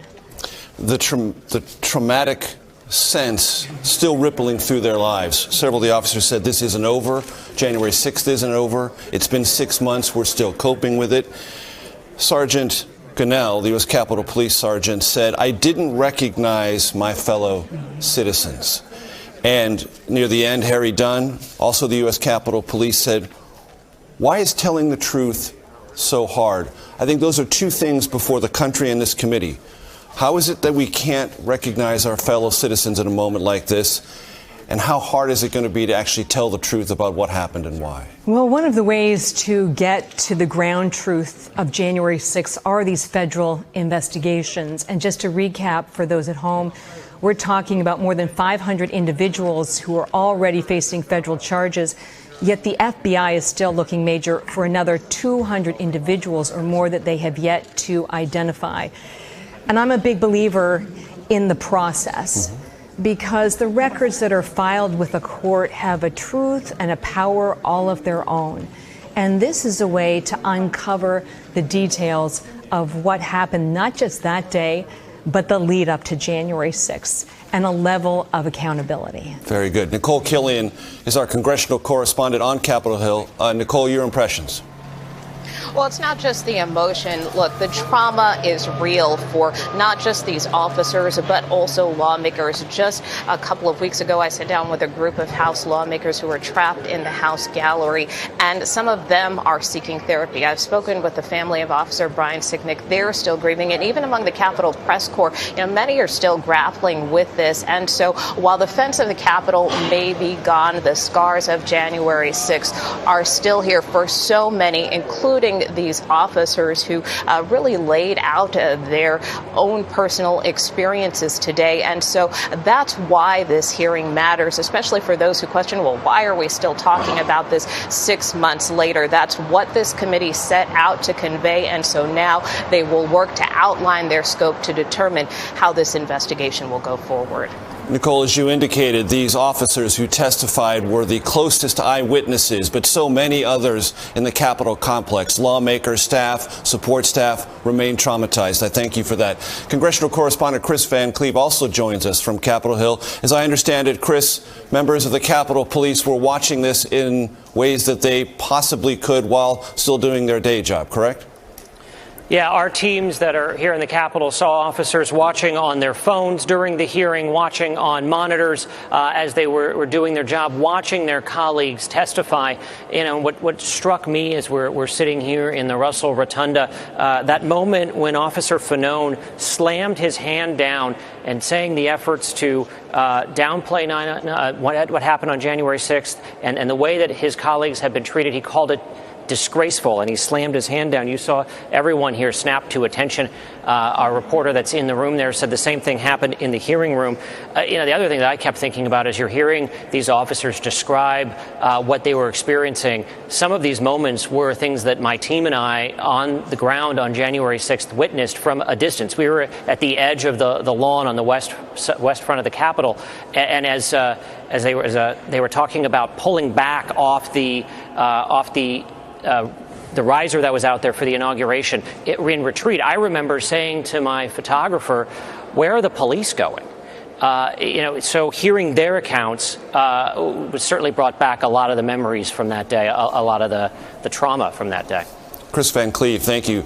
Our chief White House correspondent, Nancy Cordes, was at the Capitol on January 6th. She's now down a little bit on Pennsylvania Avenue at the White House.